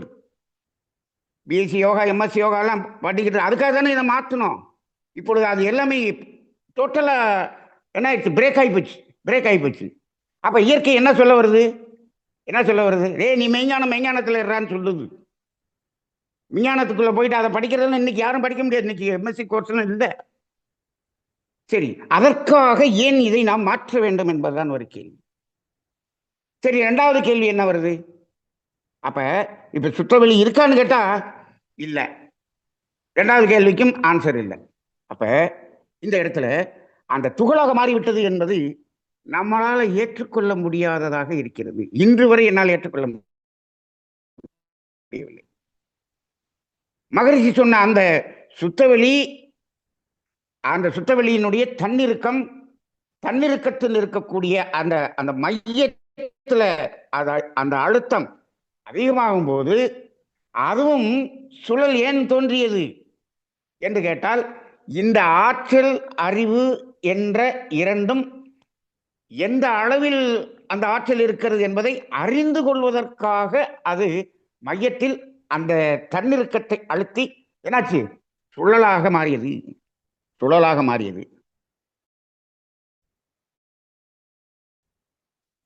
இப்ப இந்த சுழல்ல எப்படி சொல்றதுபடி நம்ம விளக்கிட்டோம்னா இன்னும் உங்களுக்கு அந்த விஞ்ஞானத்தின் மூலமாக இருக்கக்கூடியது இன்னும் ரொம்ப அது நம்மளால் ஏற்றுக்கொள்ளவே முடியாததாக மாறிவிடும். அப்ப காந்தம் என்பது தோன்றியது. இப்ப இந்த இடத்துல நீங்க அந்த தெரிச்சு விழுகுது அப்படின்னு சொல்றதுல பாத்தீங்கன்னா அங்க காந்த வெளி என்று சொல்வதற்கு அதுக்கு ஆன்சர் வராதாங்க. நீங்க மகரிஷி சொன்ன நம்ம இப்ப காந்தம் எப்படி தோன்றுகிறது என்று நம்ம பேசுவோம். அப்படி பார்த்தீங்கன்னா அந்த காந்த வெளி என்று எப்படி வருகிறது என்று, அது ஏன் வெளி என்ற வார்த்தை வந்தது என்பதற்கான விளக்கத்தையும் நம்ம இதில் தெரிந்து கொள்ள முடியும். அப்ப இந்த இடத்துல அப்ப நம்ம என்ன பண்றோம், நாம அந்த சுழலலை என்பதைத்தான் ஏற்றுக்கொள்கிறோம். இந்த விஞ்ஞானத்துக்காக இருந்ததை நீங்க படிப்புக்காக மட்டும் வைத்துக் கொள்ளுங்கள், சிந்தனை செய்து பாருங்கள், சிந்தனை செய்து எது பொருந்துகிறது என்று எடுத்துக்கொள்ளுங்கள். ஏன்னா அது நிறைய கேள்விகள் இருக்கிறது, கேள்விகளுக்கு பதில் இல்லை. சரி, இப்போ இந்த இடத்துல சரி இது நொறுங்கிருச்சுன்னு சொல்லிக்கிட்டே இருக்காங்களே, கடைசியில மகரிஷி அவர்களும் சுத்தவெளி நொறுங்கியது என்று ஒத்துக்கிட்டாங்க கடைசியில. நிர்பந்தப்படுத்தப்பட்டு ஒத்துக்கிட்டார் கடைசியில. ரைட்டு. அது எப்படியோ நடந்துச்சுன்னு வச்சுக்குவோம். விஞ்ஞானத்துக்கு போகணுமேங்கிறதுக்காக ஒத்துக்கிட்டாருன்னு வச்சுக்குவோம். இப்ப நான் என்ன பண்றேன், இந்த சுழல் அலை தோன்றியதே இந்த இடத்துல இந்த சுத்தவெளி நொறுங்குனதுங்கிறது ஏதாவது இருக்குதா? நொறுங்கி இருக்கிறதுக்கு வாய்ப்பு இருக்குதா? டைரக்டா சுழல் வந்துருச்சா? இல்ல நொறுங்கிச்சா? நொறுங்கி சுழல் வந்துச்சா? அப்படின்னு நான் சிந்திச்சு பார்க்கிறேன். பார்க்கும் பொழுது, ஆம், சுத்தவெளி என்பது மையத்தில் அந்த தன்னிறுக்கத்தின் அந்த மையத்தில் அந்த சுழல் தோன்றியது அல்லவா? அது எடுத்த உடனே சுழலாக தோன்றியதா? அந்த சுழல்னு சொல்றோம்னு வச்சுக்கோங்க. இப்போ ஒரு சுழல் அப்படின்னு இப்ப நீங்க என்ன பண்ணுங்க, ஒரு பேப்பர்ல அப்படியே ஒரு சுழல் போடுங்க. ஒரு மையத்தில் ஆரம்பிச்சு அப்படியே சுத்துறீங்களா, சுத்துறீங்களா, சுத்துறீங்களா, ஒரு 5 சுத்து போட்டு விட்டுட்டீங்க அப்படின்னு வச்சுக்கோங்க. இப்போ தோன்றும் போதே இந்த சுழலாக தோன்றியதா, மையத்துல இப்ப நீங்களே ஒரு சுழல் போடுறீங்க, அப்படியே சுழலை போட்டீங்களா, இல்ல மையத்துல இருந்து அப்படியே ஒரு ஒரு சுழல், 2வது சுழல், 3வது வட்டம், 4வது வட்டம், 5வது வட்டம் படியும். அப்ப கொஞ்சம் கொஞ்சமான தோன்றுச்சு. இப்ப அது தோன்றி முதல் வட்டம் வர்றதுக்கு அரை வட்டம் வந்துருச்சுன்னு வச்சுக்கோங்க. அந்த இடத்துல பேனாவில் அப்படியே நிறுத்திங்க. இப்ப இது சுழலா? சுழல் இன்னும் கம்ப்ளீட் ஆகல. கம்ப்ளீட் ஆகல. ஆனா என்ன பண்ணிருச்சு? அசைஞ்சிருச்சு. அசைஞ்சிருச்சு. இப்ப இதை பிட்டு பிட்டா பாருங்க. இப்ப இந்த சுழல் அலையில முதல் ரவுண்ட்ல அப்படியே அப்படி வந்து நிறுத்துங்க. அப்புறம் கொஞ்சம் வந்து நிறுத்துங்க. அந்த முதல் ரவுண்டு வர்றதுக்குள்ள 4ஆ நிறுத்துங்க. 4 தடவை நிறுத்தி நிறுத்தி வரீங்கன்னு அப்படி கொண்டு வாங்க. அப்ப 2வது ரவுண்ட்ல ஒரு 6ஆ நிறுத்துங்க. 3வது ரவுண்ட்ல ஒரு 8ஆ நிறுத்துங்க. விட்டு விட்டா விட்டு விட்டா அப்படி கொஞ்சம் கொஞ்சம் கொஞ்சம் கொஞ்சமா தானே வந்து இது ஒரு செகண்ட்ல நடந்திருக்கும். ஆனால் அது முதல்ல என்ன ஆயிருக்கும், அது அந்த ஒரு பிட்டு தானே இருந்திருக்கும். இருந்திருக்கும். அப்படியே வந்து வந்து வந்து வந்து என்ன ஆயிடுச்சு, சுழலாக வந்த பிறகு வெளியில வந்துருச்சு, நகன்றுச்சு. இப்போ அந்த சுழல் முழுமை அடைவதற்கு முன்னால் அந்த சுழல் தோன்றி சுழல ஆரம்பித்த இடம் சுற்றவெளி நொறுங்கி அது என்னாச்சு, இதை நொறுக்கம் என்று நம்ம வச்சுக்கோம். இங்க தான் நொறுங்குதுன்னு வச்சுக்கோம். அது சுழலா மாறுச்சுன்னா அந்த அந்த என்னாச்சு, அந்த நொறுக்கம் நொறுங்கியது சுழலாக மாறி வெளியில வந்துருச்சு. அப்ப நொறுங்கிக் கொண்டே இருக்கிறது, சுழலாக மாறிக்கொண்டே இருக்கிறது, வெளியில வந்து கொண்டே இருக்கிறது, இப்படின்னு நம்ம வச்சுக்குவோம். இது கூட சொல்லணும்னு அவசியம் இல்லை. நொறுங்கிருச்சு அப்படின்னு ஆமா சாமி சொல்லிட்டாரே அப்படிங்கும்போது சாமிகிட்ட நான் அப்படியே இப்ப கேட்கிறேன். சாமிகிட்ட, சாமியினுடைய ஆத்மாட்ட கேட்கிறேன்.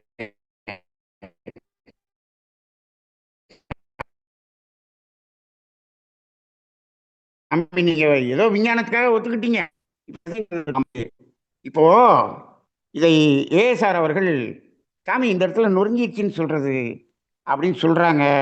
இது நொறுங்கினது வந்து இப்படி இப்படி வந்து ஒன்று சேர்ந்து விண்ணுன்னு சொல்றாங்க. இது ஏற்றுக்க முடியலையே சாமின்னு சொல்லி சாமியிட நேரடியாக ஒரு தடவை கேட்டாரா. கேட்கும்போது சாமி வந்து டைரக்டா பதில் சொல்லலையா. அது நொறுங்கிச்சு, விண் தோன்றி அப்புறம் அப்படி பஞ்சபூதங்கள் அப்படிதான் வந்துச்சு. அது இப்போ உனக்கு புரியாது, காலத்தால் உனக்கு புரியும்பான்னு சொல்லிட்டார், விட்டுட்டார்.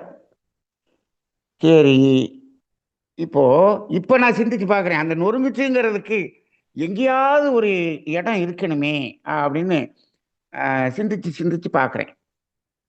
இன்னைக்கு இந்த தத்துவம் இந்த இடத்துக்கு வரும்போது இந்த இடத்துக்கு ஏதாவது ஆன்சர் கிடைக்கணுமேன்னு சிந்திச்சு பார்க்கிறேன். சிந்திச்சு பார்க்கும்போது இப்ப மையத்துல அதனுடைய அழுத்தம் ஆரம்பிச்சு அந்த சுழல் ஸ்டார்ட் பண்ண இடத்துல இப்ப நீங்க அந்த ஒரு சுழலை அப்படியே ஒரு முதல் சுழலை 4 பிட்டா போடுங்க, அடுத்து 6 விட்டு விட்டா விட்டு விட்டா விட்டு விட்டா. இப்ப அந்த இடத்துல ஒரு நிறுத்தினீங்கல்ல, ஒரு இடத்துல நிறுத்திட்டு அப்படி ஆரம்பிங்க, நிறுத்திட்டு ஆரம்பிங்க. நம்ம சும்மா ஒரு கற்பனைக்காக இப்ப அந்த நிறுத்தின இடத்துல எல்லாம் ஒரு சிகப்பு புள்ளி வச்சு பாருங்க. புள்ளி வச்சு பார்த்தீங்கன்னா இந்த ஒரு சுழல் விட்டு விட்டு விட்டு பல பிட்டுகள் சேர்ந்த ஒரு 50 பிட்டு சேர்ந்த ஒரு சுழலாக இருக்கும் தெரியும். ஆனா சுத்தும் போது ஒன்னாதான் சுத்துது. ஆனா சுத்த ஆரம்பிக்கும் போது என்னாச்சு, நொறுங்கி நொறுங்கின மாதிரி இருக்கு.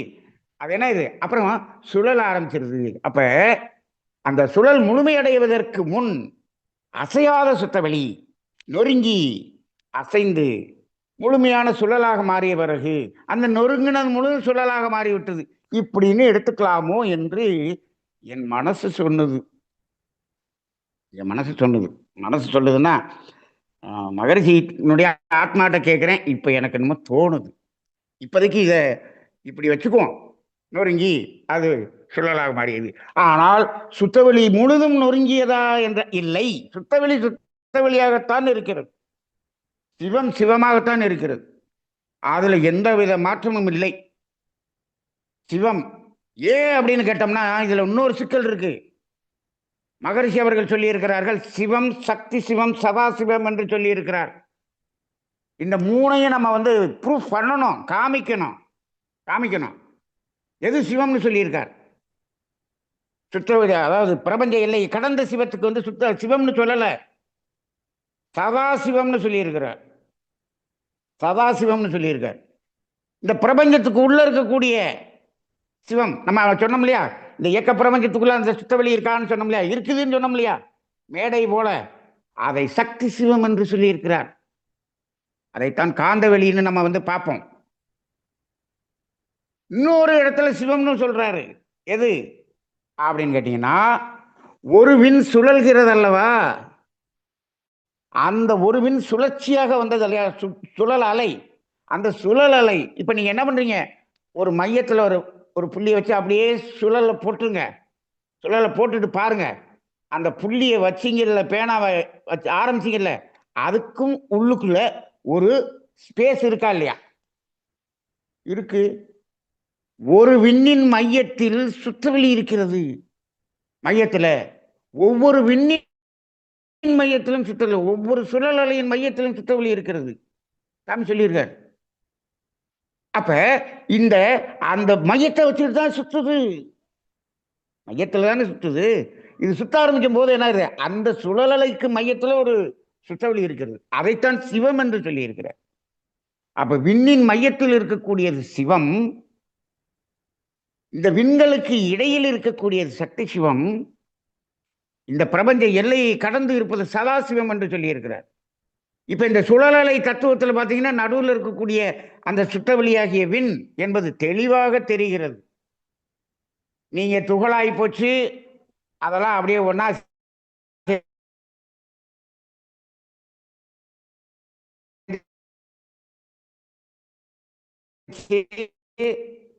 ஒன்னா சேர்ந்து அந்த விண்ணுங்கிற டப்பாக்குள்ள சுத்தவெளி இருக்கா, இதில் விண்ணு வேற தெரிச்சு தெரிச்சு வெளியிலேயே போய்கிட்டு இருக்குது. நடுவில் இருக்கக்கூடிய சிவம் என்னாச்சு, சிவம் அம்போன்னு நிற்கிறார். விஞ்ஞானத்துக்கு போனா சிவனே அம்போன்னு நிற்கிற மாதிரி தான் இருப்பார்.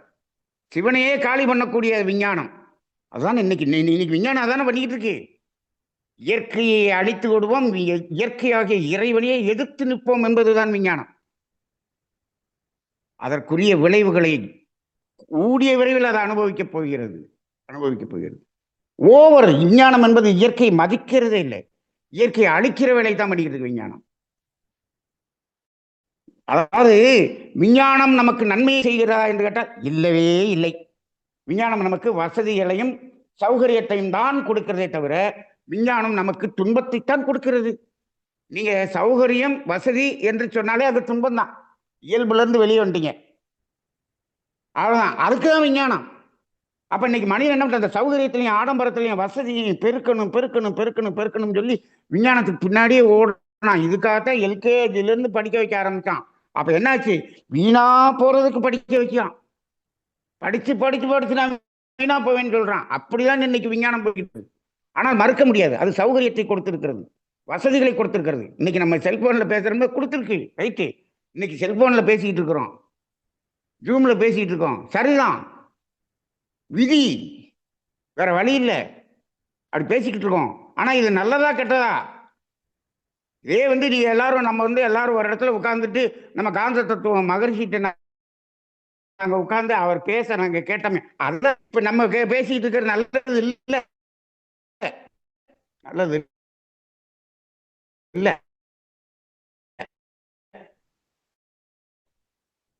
நல்லதா சரி. இப்ப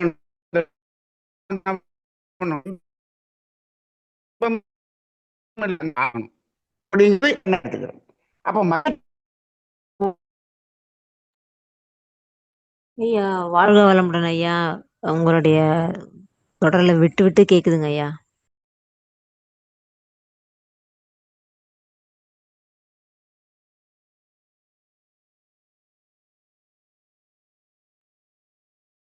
வாழ்க வளமுடன். மையத்துல சுத்தவெளி இருக்கு. இப்போ அதனுடைய இயக்க வேகம் குறைந்து குறைந்து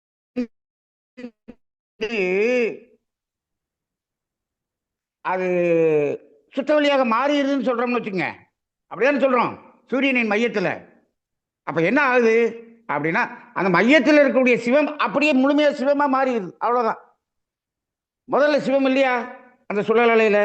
சுழல் அலையில சிவம் இருக்குது, இருக்குது. சுழலும் இருக்கிறது, சிவம் எதுவும் இருக்கு, ரெண்டுமே இருக்கு. சுழலும் இருக்கிறது, அந்த சுத்த அசையாத சுத்த வழியும் இருக்கிறது, இருக்கிறது. இப்ப இந்த இடத்துல அந்த ஒரு சுழலின் மையத்துல சுத்த வழியாகிய சிவம் இருக்கிறதுன்னு சொல்றோமே. இப்ப இது நொறுங்கிச்சு அதிர்வா இருக்குன்னு சொன்னீங்கன்னா, இப்ப மையத்துல அதிருதா? என்ன எப்படி சொல்றது? இப்போ ஒரு விண்ணின் மையத்துல இருக்கக்கூடிய சுத்தவெளி அதிருதா? சும்மா அதிருது இல்ல அப்படின்னு ரஜினிகாந்த் சொல்ற மாதிரி இருக்கு. எங்க போய் அதிருது? எப்படி அதிருது? அப்ப அந்த சுத்தவெளி தான் இந்த இயக்கம் நின்னோடனே முழுமையா சுத்தவெளியா மாறி போகுது. அப்ப அந்த இடத்துல இருப்பு இயக்கம் ரெண்டுமே ஒன்னா இருக்குல்ல விண்ணுல. அதை காட்டுறதுக்கு தான் என்ன சொன்னாங்க, அர்த்தநாரின்னு சொன்னாங்க. சிவன் பாதி சக்தி பாதி, ரெண்டுமே ஒன்னாதான் இருக்கு அப்படின்னு சொன்னாங்க இல்லையா, அர்த்தநாரின்னு சொன்னாங்க இல்லையா. சிவமில்லையே சக்தி இல்லை, சக்தி இல்லையே சிவமில்லை, எத்தனை வசனங்கள் எவ்வளவு பேசி இருக்கிறாங்க, இருக்கு இல்லையா. ஏகப்பட்ட கேள்விகளுக்கு நம்ம பதில் தெரியாம நிக்கிற மாதிரி இருக்கு. எப்ப விஞ்ஞானத்தின் அடிப்படையில் சென்றோம் என்று சொன்னார், இப்ப தெளிவா இருப்பீங்கன்னு நினைக்கிறேன். இப்போ இந்த நொறுங்கிய அசைய ஆரம்பித்த இடம் அப்படிங்கிறத நாம நொறுங்கியதாக வைத்துக் கொள்வோம். அவன் நம்ம ஏன் விடுவான? சரி, சுத்தவெளி மையத்தில் அழுத்தத்தின் காரணமாக அசைய ஆரம்பிக்கும் போது நொறுங்கி நொறுங்கி நொறுங்கி சுழலாக மாறிக்கொண்டே இருக்கிறது, அவ்வளவுதான். அப்படி வச்சுக்கங்க. இப்போ இந்த இடத்துல காந்தம் என்பது சுழலாக வந்த பிறகு காந்தம் தோன்றியதா, அந்த சுழல் அசைய ஆரம்பிக்கும் போதே காந்தம் தோன்றியதா என்று ஒரு கேள்வி. இப்ப நம்ம எப்படி வச்சுக்குவோம், அது நம்மளுடைய நொறுங்கம். இது நொறுங்க ஆரம்பிக்கும் போதே காந்தம் தோன்றியதா அப்படின்னு பார்க்கணும். இது முழுமையாக சுழலாக வந்து சுத்தின பிறகுதான் காந்தம் வந்துச்சா? இல்ல இல்ல. காந்தம் என்பது எப்பொழுது தோன்றியது என்று சொன்னால், அந்த அசையாதது அசைய ஆரம்பிச்சிச்சு இல்ல, நீங்க சுழல் போடும்போது ஒரு ரவுண்டு போட ஆரம்பிச்சீங்க பாருங்க, அது ஆரம்பிக்கும் பொழுதே அந்த காந்தம் உற்பத்தி ஆகிவிட்டது, அங்கே காந்தம் உற்பத்தி ஆகிருச்சு. அப்ப காந்தம் என்பது என்ன, காந்தம் எவ்வாறு உண்டாகிறது, எப்படி உண்டாகிறது என்று கேட்டால், மகரிஷி அவர்கள் என்ன சொல்றாரு, அது அசைய ஆரம்பிக்கும் போதே என்னாச்சு, அது சுழல் அலை சுழல ஆரம்பிக்கும் போதே அது எதில் உரசிக்கொண்டு சுழல ஆரம்பிக்கிறது? சுத்தவெளியில தானே இருக்கு, அது சுத்தவெளியில தானே இது என்னது நொறுங்கி சுழல ஆரம்பிக்குது.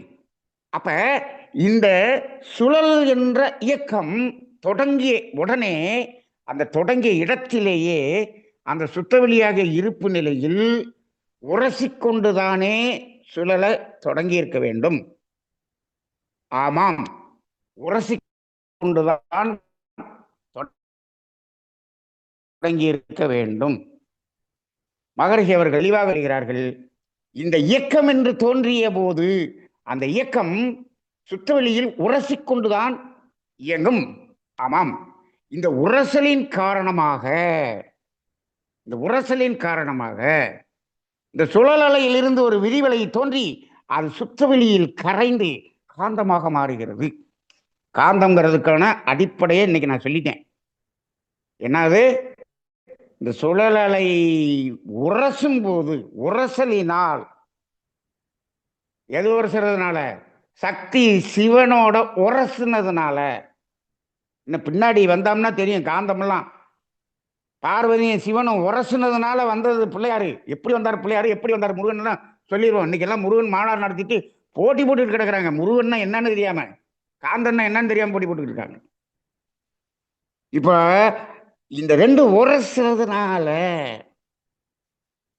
அதுல என்ன ஆகுது? உரசுதலின் காரணமாக அது ஒரு விரிவலை தோன்றி அந்த விரிவலை சுற்றவெளியில் கரைந்து, அப்ப அந்த விரிவலையும் சுற்றவெளியும் சேர்ந்துதான் காந்தமா மாறுது. இப்ப இந்த இடத்துல காந்தம் என்பதில் சுற்றவெளி இருக்கிறதா இல்லையா அப்படின்னா, விரிவலையும் சுற்றவெளியும் சேர்ந்துதான் காந்தம். அப்ப காந்த வெளி என்று மகிழ்ச்சி சொன்னது சரியா? இந்த இடத்துல கொண்டு வந்து நிறுத்துறோம். இப்ப காந்தம் தோன்றிவிட்டது. நகர ஆரம்பிக்கும் போதே தோன்றிடுச்சு. சுழல் முழுமையாக சுத்தின பிறகுதான் இல்லை, சுத்த ஆரம்பிக்கும் போதே காந்தம் தோன்றி விட்டது. அப்ப நொறுங்கினதுங்கிறதுக்கும் நாம இன்னைக்கு ஒரு தீர்வுக்கு வந்திருக்கிறோம். ஆனால் விஞ்ஞானத்துக்கு நொறுங்கினதுங்கிறத எடுத்துக்க முடியல. இந்த இடத்துல நம்ம அசைய ஆரம்பிக்கிறத நொறுங்கினதுன்னு எடுத்துக்குவோம். அந்த இடத்துலயே காந்தம் தோன்றி விட்டது என்று எடுத்துக்கொள்கிறோம். அப்ப இந்த காந்தம் என்பதை அடுத்து இன்னும் ஆழமாக காந்தத்தை நாம் அடுத்த பகுதியிலே சிந்தனை செய்வோம். இந்த வாரம் இறுதியிலே காந்தம் தோன்றிவிட்டது என்ற இடத்தில் நமது சிந்தனையை நிறுத்திக் கொள்வோம். வாழ்க வளமுடன். நன்றிங்க ஐயா. வாழ்க வளமுடன். தியானமே யோகம், யோகமே ஞானம். தமிழ் ஆனந்த யோகம். வாழ்க வளமுடன். ஐயா அவர்கள் இன்று வேதாத்திரியத்தில் காந்த தத்துவம் என்ற தொடரிலே காந்தம் தோன்றியது எவ்வாறு என்பதை சிறப்பாக விளக்கினார்கள். ஐயா அவர்களை அனைவரும் தவநிலையில் இருந்து வாழ்த்துவோம். ஞானாசிரியர் நன்மணி ஐயா அவர்கள் அருட்பேராற்றல் கருணையினால் உடல் நலம், நீண்ட ஆயுள், நிறை செல்வம், உயர் புகழ், மெய்ஞானம் பெற்றோங்கி வாழ்க வளமுடன். வாழ்க வளமுடன். ஐயா அவர்கள் இன்று துவங்கியதில் பேரியக்க மண்டலம், அதாவது சுத்தவெளியின் மேடையில் பிரபஞ்சம் இயங்கிக் கொண்டிருக்கிறது. இயக்கமே இல்லாத நிலை, எல்லற்ற தூய சுத்தவெளி என்று துவங்கினார்கள். சுத்தவெளி என்பது பிரபஞ்சம், பிரபஞ்சத்தை கடந்த வெளி சுத்தவெளி. சுத்தவெளியின் மையத்தில் இப்பொழுதும் விண் தோன்றிக் கொண்டே இருக்கிறது. இயக்க பிரபஞ்சத்தின் எல்லை விரிந்து கொண்டே இருக்கிறது. சுழலலை பரண அணு தான் முதல் பூதம் என்றும், சுழலலை நிறுத்திவிட்டால் மீண்டும் சுத்தவெளியாகிவிடும். சுத்தவெளியின் மைய புள்ளியில் இருந்து பிரபஞ்சம் தோன்றியது. நாம் நம் துன்பத்திலிருந்து விலகுவதற்காகத்தான் வேதாத்திற்குள் வந்திருக்கிறோம் என்பதை ஐயா கூறினார்கள். விஞ்ஞானத்தில் அறிவியல் அவர்கள் கண்டுபிடித்தது சுத்தவெளி நொறுங்கி துகளாக மாறியது என்று அவர்கள் கூறியிருக்கிறார்கள். இவை துகள்கள் எல்லாம் சேர்ந்து வின் என்று கூறுகிறார்கள். துகள்கள் ஸ்டாட்டிக் ஆர் டைனமிக் என்று ஐயா அவர்கள் கேள்வி கேட்டு, விஞ்ஞானத்தில் சுத்தவெளி நொறுங்கியது, அதற்கு விளக்கம் கூற முடியாதவாறு உள்ளது என்பதையும், மெய்ஞானத்தில் அதற்கு தக்கவாறு விளக்கம் உள்ளது என்பதையும் ஐயா அவர்கள் மிகவும் தெளிவாக அனைவருக்கும் புரியும் வகையில் எடுத்துரைத்தார்கள். சிறப்பு ஐயா. மெய்ஞானத்தில் விளக்குவது சுழல் ஏன் தோன்றியது என்றால், ஆற்றலும் அறிவும் எவ்வாறு வெளிவருகிறது என்பதை அறிவதற்காக என்பதை விளக்கினார்கள். பிரம்மம் உள்ளே இருக்கிறது, சக்தியும் சிவமும். விண்ணின் மையத்தில் சிவம், விண்ணின் இடையில் சக்தி சிவம், பிரபஞ்ச எல்லையை கடந்த நிலை சதாசிவம் என்றும் விளக்கினார்கள். விண் நொறுங்கி இருக்க வேண்டும் என்று ஒரு விளக்கத்தையும் ஐயா அவர்கள் கூறுகிறார்கள். சுழல் அசைய ஆரம்பிக்கும் போது தொடங்கி இருக்கும் என்றும், சுத்தவெளி சுழல ஆரம்பிக்கும் பொழுது இருப்பு நிலையில் உரசிக் கொண்டு தான் துவங்கி இருக்க வேண்டும். அதாவது இருப்பு நிலை என்பது சிவம், அந்த சுழல் என்பது சக்தி. சிவனோடு சக்தி உரசி உரசி துவங்கும்போது விரிவலையாக சுழல் அலை தொடங்கியிருக்கும் என்றும் ஐயா விளக்கினார்கள். அந்த விரிவலையில் காந்தம் என்பதும் தோன்றி இருக்க வேண்டும் என்றும் ஐயா அவர்கள் கூறினார்கள். காந்தத்தின் துவக்கம் இவ்வாறு இருந்திருக்க வேண்டும் என்று சிறப்பாக கூறி நிறைவு செய்தார்கள். ஐயா, இப்போ கேள்வி பதில் நீங்க வச்சுக்கலாங்களா ஐயா? வச்சுக்கலாங்கம்மா. வாழ்க வளமுடன். இந்த இன்றைய ஐயா அவர்கள் நேற்று இன்று எடுத்த அது கடந்த வகுப்பில் எடுத்ததையும் இந்த வகுப்பில் எடுத்ததையும் காந்த தத்துவத்தில் ஏதாவது கேள்வி கேட்க விரும்பும் அன்பர்கள் ஹேண்ட் ரைஸ் பண்ணலாம்.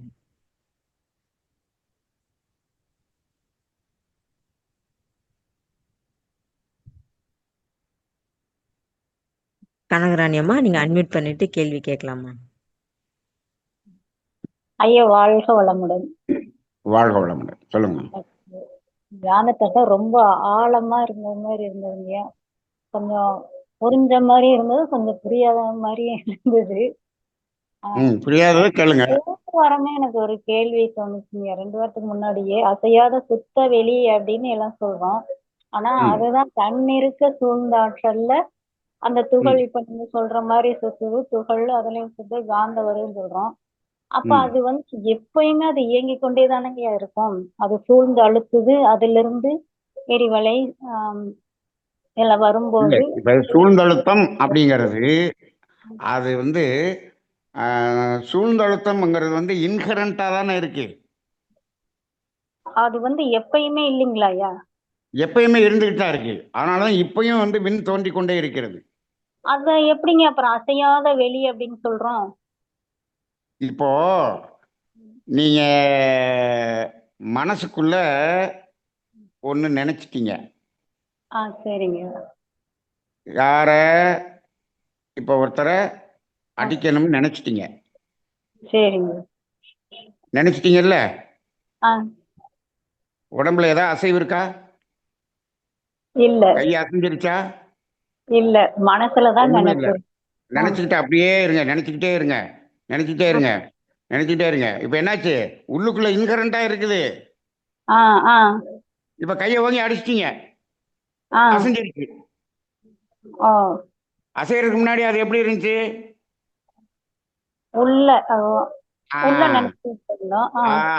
அப்ப அடிக்கணும்னு நினைச்சது அங்க உள்ள இருக்குது. அதுல அசைவே இல்லை. ஆனா அதுக்கப்புறம் தான் என்ன ஆகுது? கையை ஓங்குறீங்க. அப்பதான் அசைவு. அது போல அதுக்குள்ள இன்கரண்டா இருந்தது. இந்த சுழல் ஆரம்பிக்கும் போது அசையுது. ரைட்டா? ரைட்டு. நம்ம நினைக்கிறது அசைதுன்னு சொல்லும் போது அது எப்பயுமே அப்ப அசைந்து கொண்டேதானங்க இருக்குது. உள்ள வந்து அந்த அதிர்வு இருக்கு, வெளியானா அசைந்து கொண்டு இருக்கு. அந்த அழுத்தம் சூழ்ந்த அழுத்தம் அழுத்திக் கொண்டேதான் இருக்கு. அப்படி கேளுங்க. சூழ்ந்த அழுத்தம் அழுத்திக் கொண்டேதான் இருக்கிறதா கேட்டா தன்னைத்தானே இறுக்கிக் கொண்டே இருக்கிறதா என்று கேட்டால் அது தன்னைத்தானே அழுத்திக் கொண்டு இறுக்கிக் கொண்டேதான் இருக்கிறது. அதனாலதான் விண் தோன்றிக் கொண்டே இருக்கிறது. விண் தோன்றிக் கொண்டே இருக்கிறது. ஆனா நம்ம என்ன சொல்றோம்?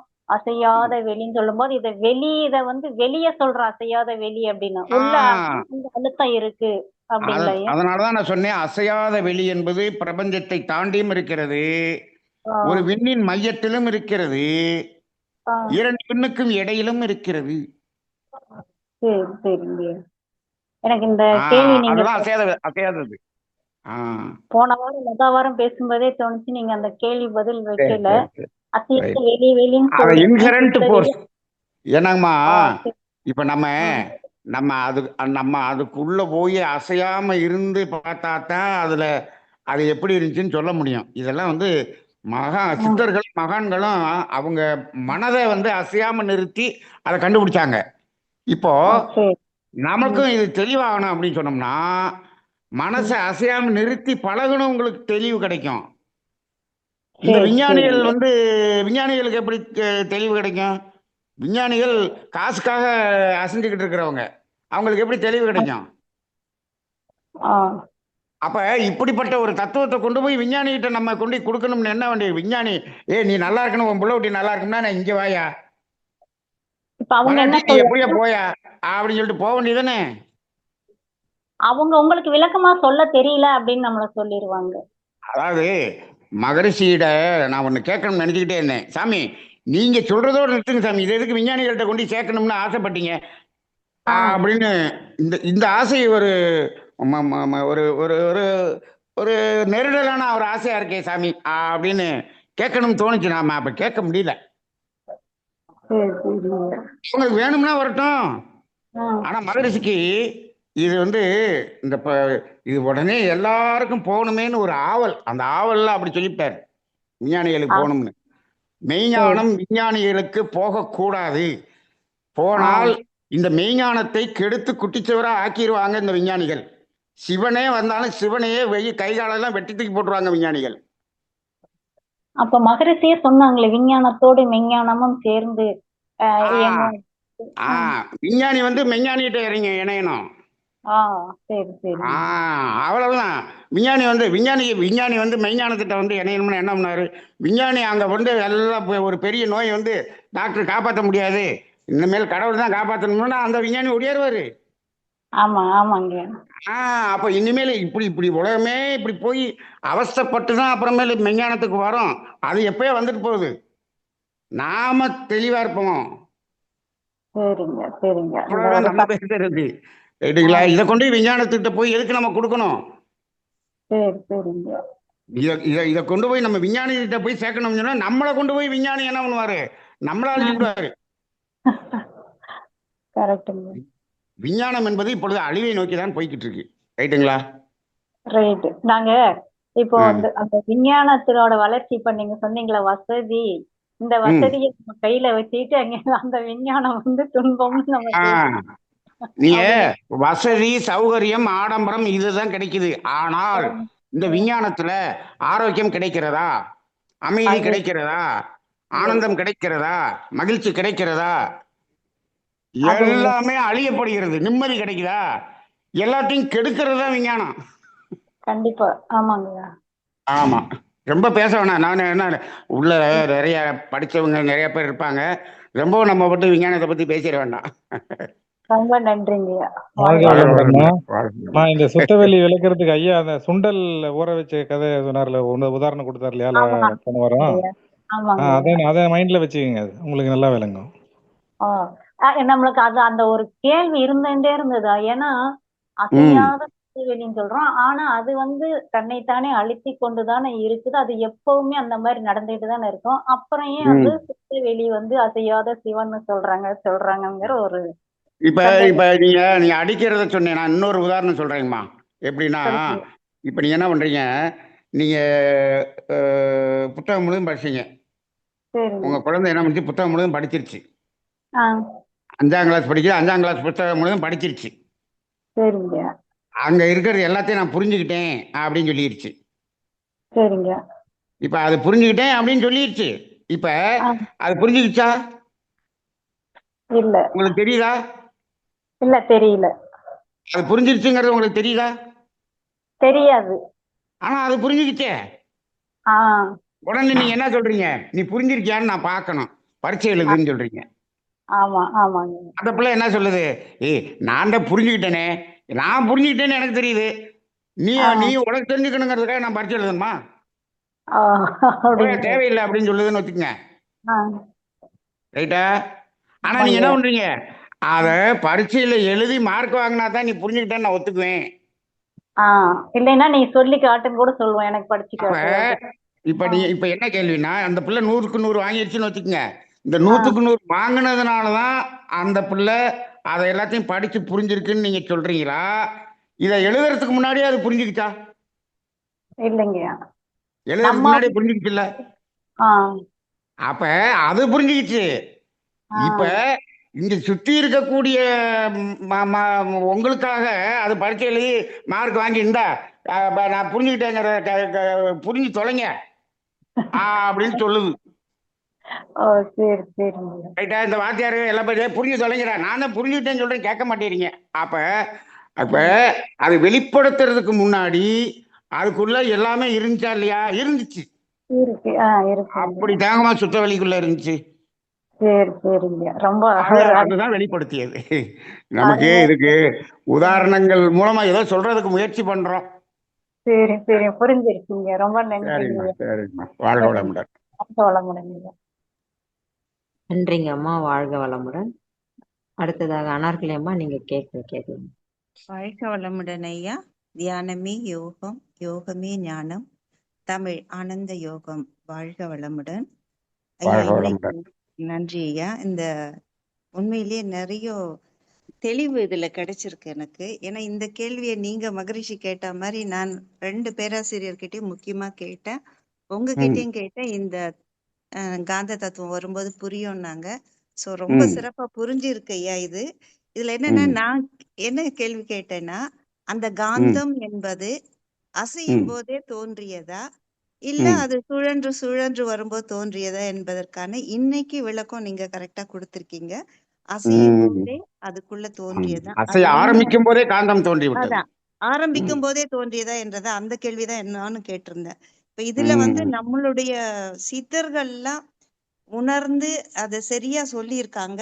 அதன் வழி வந்த வள்ளலாரும் அடுத்து நம்ம மகரிஷியும் சிறப்பாதான் சொல்லியிருக்காங்க. ஆனா இந்த விஞ்ஞானத்துக்குன்னு போகும்போது அவங்க எல்லாத்தையுமே ஆதாரமாக கேட்கும்போது அதை நிரூபிக்கப்பட முடியாத ஒண்ணு. இப்ப உயிர் இருக்கா? அது இப்படி சொன்னாதான் விஞ்ஞானம் ஒத்துக்கும் அப்படிங்கிற ஒரு ஆமா நிலை இருந்ததுனால அதை ஆமா அப்படி சொல்லிட்டாங்க. என்னைய பொறுத்தளவுல அப்படி ஆமா. சொல்லி விஞ்ஞானத்தை போய் அப்படி புரிய வச்சு அவங்க ஒன்றும் அப்படி நல்லா அதை புரிஞ்சுக்கணும்னு அவசியம் இல்லைன்னு எனக்கு அவசியம் தோணுது. இல்ல. நிச்சயமாக ஐயா.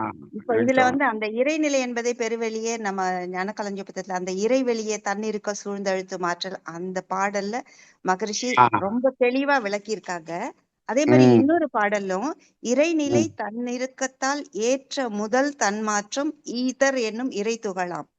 ம், அடுத்து இறைநிலையே துகள்கள் தம்மை சூழ்ந்தழுத்த ஏற்பட்ட தற்சுழல்தான் இறைநிலையின் 2ஆம் தன்மாற்றம் என்ற காந்தமாம். அப்படி ம், சொல்லியிருக்காங்க. அப்போ இறைநிலையே ம், இடமாயும் ஏற்ற ம், முதல் தன்மாற்றம் துகளாயும் ம், இத்துகளை சுழல வைக்க இறைநிலையே இயக்குவதால் ஆற்றலாயும் இறைநிலையே ம், 3 வகை தன்மாற்றம் பெற்றுள்ளதால் பேரியக்க ம். மண்டலத்தில் காந்தமே இணையில்லா பேராற்றல் ஆச்சுன்னு அவங்க தெளிவா சொல்லிட்டாங்க. சோ இல்லைம்மா, நமக்கு இந்த இந்த பாடலே பின்னாடி எழுதப்பட்ட பாடல். அந்த ஆ, பாடலுடைய நம்பரை பார்த்தீங்கன்னா தெரியும். ஆ, இது பின்னாடி இந்த துகள்ங்கிற வார்த்தையே பின்னாடி வந்ததுதான். ஆ, ரைட்டுங்களா? இப்ப இப்ப இப்ப துகள்ங்கிற வார்த்தை சாமியினுடைய பாடல்ல வந்துருச்சுங்கிறதுனால இப்ப அதை அசைய ஆரம்பிக்கும் போது அது துகள் அப்படின்னு நம்ம எடுத்துக்கிட்டோம்னா சரியா இருக்கு. ஆமா. ஆனால் சுத்தவெளி முழுவதும் துகளாகி போச்சு அப்படின்னு சொன்னோம்னா அது ஏற்றுக்கொள்ள முடியவில்லை. இல்ல அது இருந்து கொண்டேதான் இயக்குகிறது என்பதுதான் உண்மை என்று நாம் ஏற்றுக்கொள்ளலாம். ஏன்னா ம், இப்போ நம்ம மனித உடலுக்குள்ளே வருங்க ஆன்மா உயிர் அப்படி இருக்கு ம், இல்லைங்களா? அந்த ம், உயிராகவும் ஆன்மாவாகவுமே இறைநிலை என்ற ம், சுத்தவெளி இருக்கும். இப்ப அண்டத்தில் உள்ளதான் பிண்டம்ன்ற மாதிரி அங்க ம், அண்டத்தில் சிவம் இருந்தால்தான் மற்ற ம், இயக்கம் எல்லாமே இருக்கும்னு நம்ம ம், சித்தர்கள் பாடல்களை படிக்கும் போதே சில உதாரணங்கள் அது எனக்கு சட்டு ம், ஞாபகம் ம், வரல. ம், படிக்கும்போது நிச்சயமாக உறுதியாக அது ம். 100% மெய்ப்பிக்கப்பட்டது. இப்ப நம்மளுடைய இப்ப நான் இன்னொன்னு மெய்ஞானத்தில். சொல்றேன், இதை யோசிங்க. சொல்லுங்க இப்போ சொல்லுங்க. ஒரு எண்ணம் தோன்றுகிறது. ஆமா இப்ப நீங்க சொல்ற அந்த இப்ப உதாரணங்கள்லாம் இப்ப சிறப்பா இருக்கு. இப்ப ஆமா. நீங்க பத்ரிநாத் போயிட்டு வந்தீங்க. சொல்லுங்க ஐயா. இப்ப அந்த பத்ரிநாத்ல அந்த ஒரு சீனு அப்படியே ஒரு எண்ணமா வருது உங்களுக்கு. ரைட்டா? ஆமாங்க ஐயா. இப்ப ம். எண்ணமா வருதுங்கும் போது கூட மனம் அசைவுல இருக்குன்னு வச்சுக்கலாம். ஆ அது கூட அசைவுன்னு வச்சுக்குவோம். சரிங்க ரைட்டா? ஐயா. சரி. அந்த அசையறதுக்கு முன்னாடி அந்த எண்ணம் உள்ளுக்குள்ள பதிவாக இருந்துச்சுல்ல, ஆமா இன்ஹெரண்ட் சொல்றீங்க அது. ஆமா. அந்த அந்த அந்த பதிவு அங்க ஏதாவது அசைவு இருக்கா? இல்ல. இல்ல. அங்க இருந்ததுதான் இந்த மனம் எண்ணமாக அசைஞ்சு மேல கொண்டு வருது. ஆமாங்க ஐயா. அப்ப அங்க அசையாம இருக்கு இல்லையா? அசைவற்று ம். தானே இருக்கு. ஆமாங்க ஐயா. அந்த பதிவு எப்படி அசைவற்று இருக்கு? ஒரு சாதாரண ஒரு பதிவே அசைவற்று இருக்கு. அப்ப ஆமா. இவ்வளவு பெரிய சுற்றவெளி அசைவற்று இருந்தது. அது அசைய தொடங்கியதுங்கும் போது அதை போய் நொறுங்கிருச்சுன்னு சொன்னோம்னா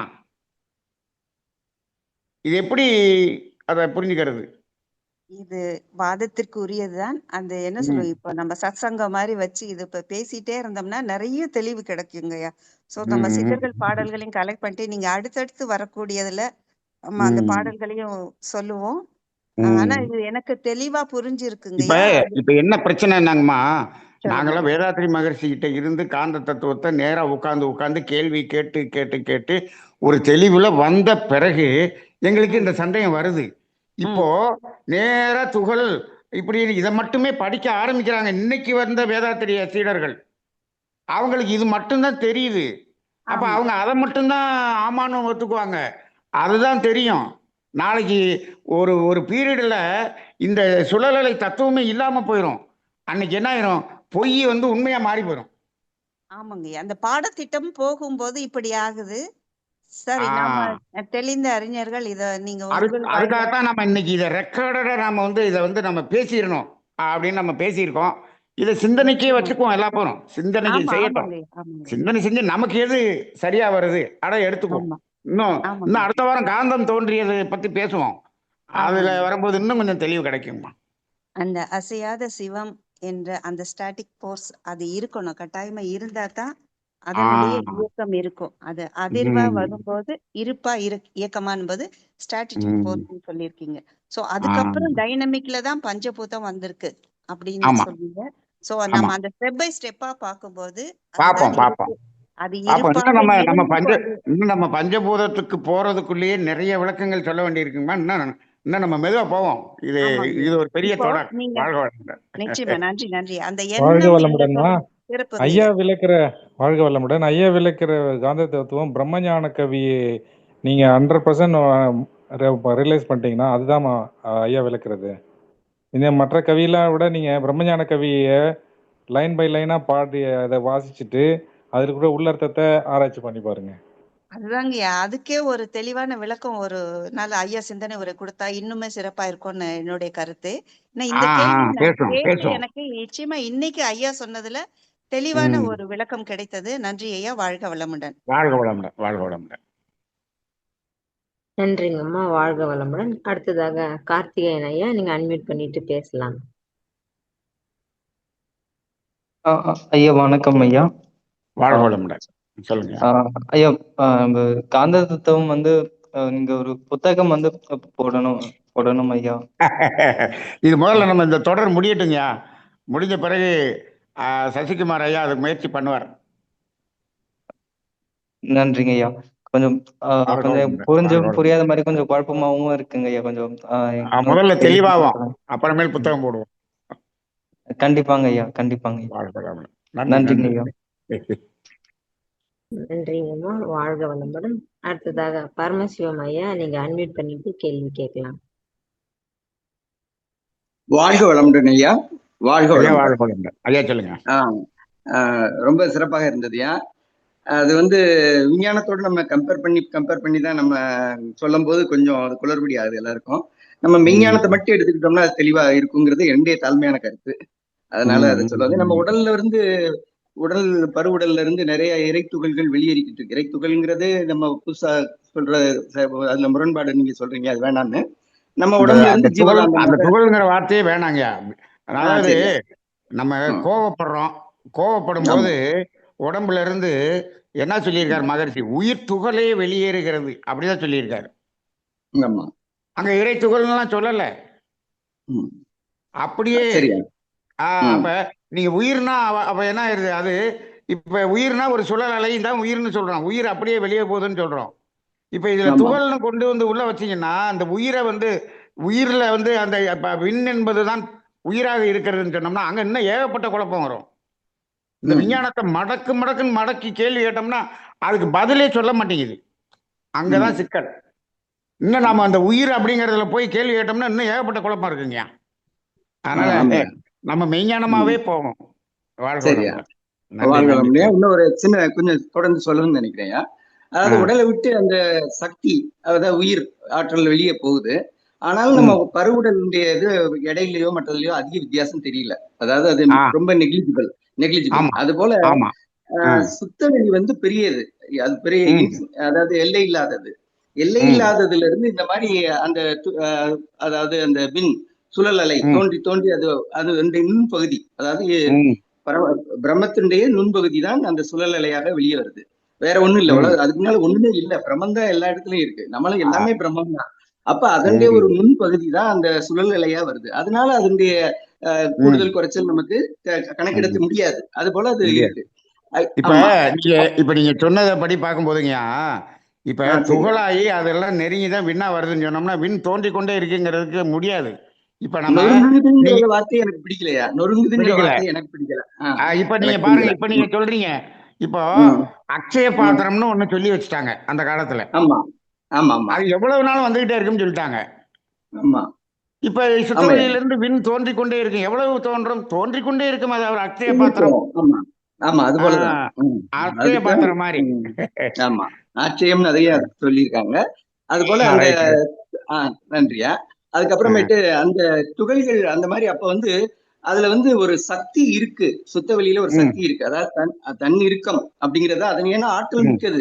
ஆற்றல் மிக்கது, ம் அந்த ஆற்றல் பெருகிக் கொண்டே இருக்கக்கூடியது, குறையாதது. ம் அப்ப அது வந்து ம் இன்கரண்ட், அதுக்குள்ள அந்த ஆற்றல் இருக்கு. ஆமா அது அந்த ஆமா. இன்கரண்ட மையத்தை நோக்கி அது தன்னை இருக்குங்கும் போது தன்னோட மையத்தை நோக்கி தான் இருக்கும். அந்த ம் இறுக்கமா இருக்க வரைக்கும் அங்க காந்தம் இல்ல. அது ம் எப்ப துகளா வெளியே வருதோ, துகள்ங்கிற வார்த்தை கூட தவறு ஆமா வச்சுக்குவோம். அப்ப அந்த ஆமா. சுழல் வருதோ அப்பதான் அங்க காந்தம் வருது. காந்தம் காந்தம்ங்கிறது வருது. அதாவது ஆமா. இரு விதமான சக்திகள். நம்ம சயின்டிபிக்கா சொல்ல வேணாம், சொல்ல வார்த்தை இல்லாதனால சொல்றேன். மையத்தை ஆ, நோக்கிய ஒன்று, ஈர்ப்பு சக்தி ஒண்ணு, விலகு ஆ, சக்தி ஒண்ணு. இந்த ரெண்டுக்கு ஆ. இடைப்பட்ட இடத்துல வர்றதுதான் அந்த காந்தம். அந்த ரெண்டு ம் சேர்ந்ததுதான் காந்தம். ஆனா அந்த இடத்துல அசையாம ஒண்ணு நிக்குது, அதுவும் ம் அதான் ம் இறைநிலை பிரம்மம். இந்த மூன்றும் இருக்கு. இருக்கிற இடத்துலதான் காந்தம் இருக்குன்னு என்னுடைய கணிப்பாக நான் ஆமாய்யா. இப்ப அதாவது நீங்க சொல்றது வந்து இன்னும் நம்ம காந்தத்தை பத்தி நம்ம பேச ஆரம்பிக்கும் போது அது வருங்க. அடுத்த வாரத்துல பேசுவோம் அதை. சரியா, சரியா. நன்றியா. சரிங்க நன்றியா. சரிங்க. வாழ்க வளமுடன். வாழ்க நன்றியா. வளமுடன். வாழ்க வளமுடன். வாழ்க. நன்றி ஐயா. வாழ்க வளமுடன். ஐயா நிறைவு நிறைவு செய்யலாம். நிறைவு செய்யலாம். நேரம் அனைத்து அன்பர்களின் கேள்விகளுக்கு தெளிவாக விளக்கம் அளித்த ஐயா அவர்களுக்கு நன்றி.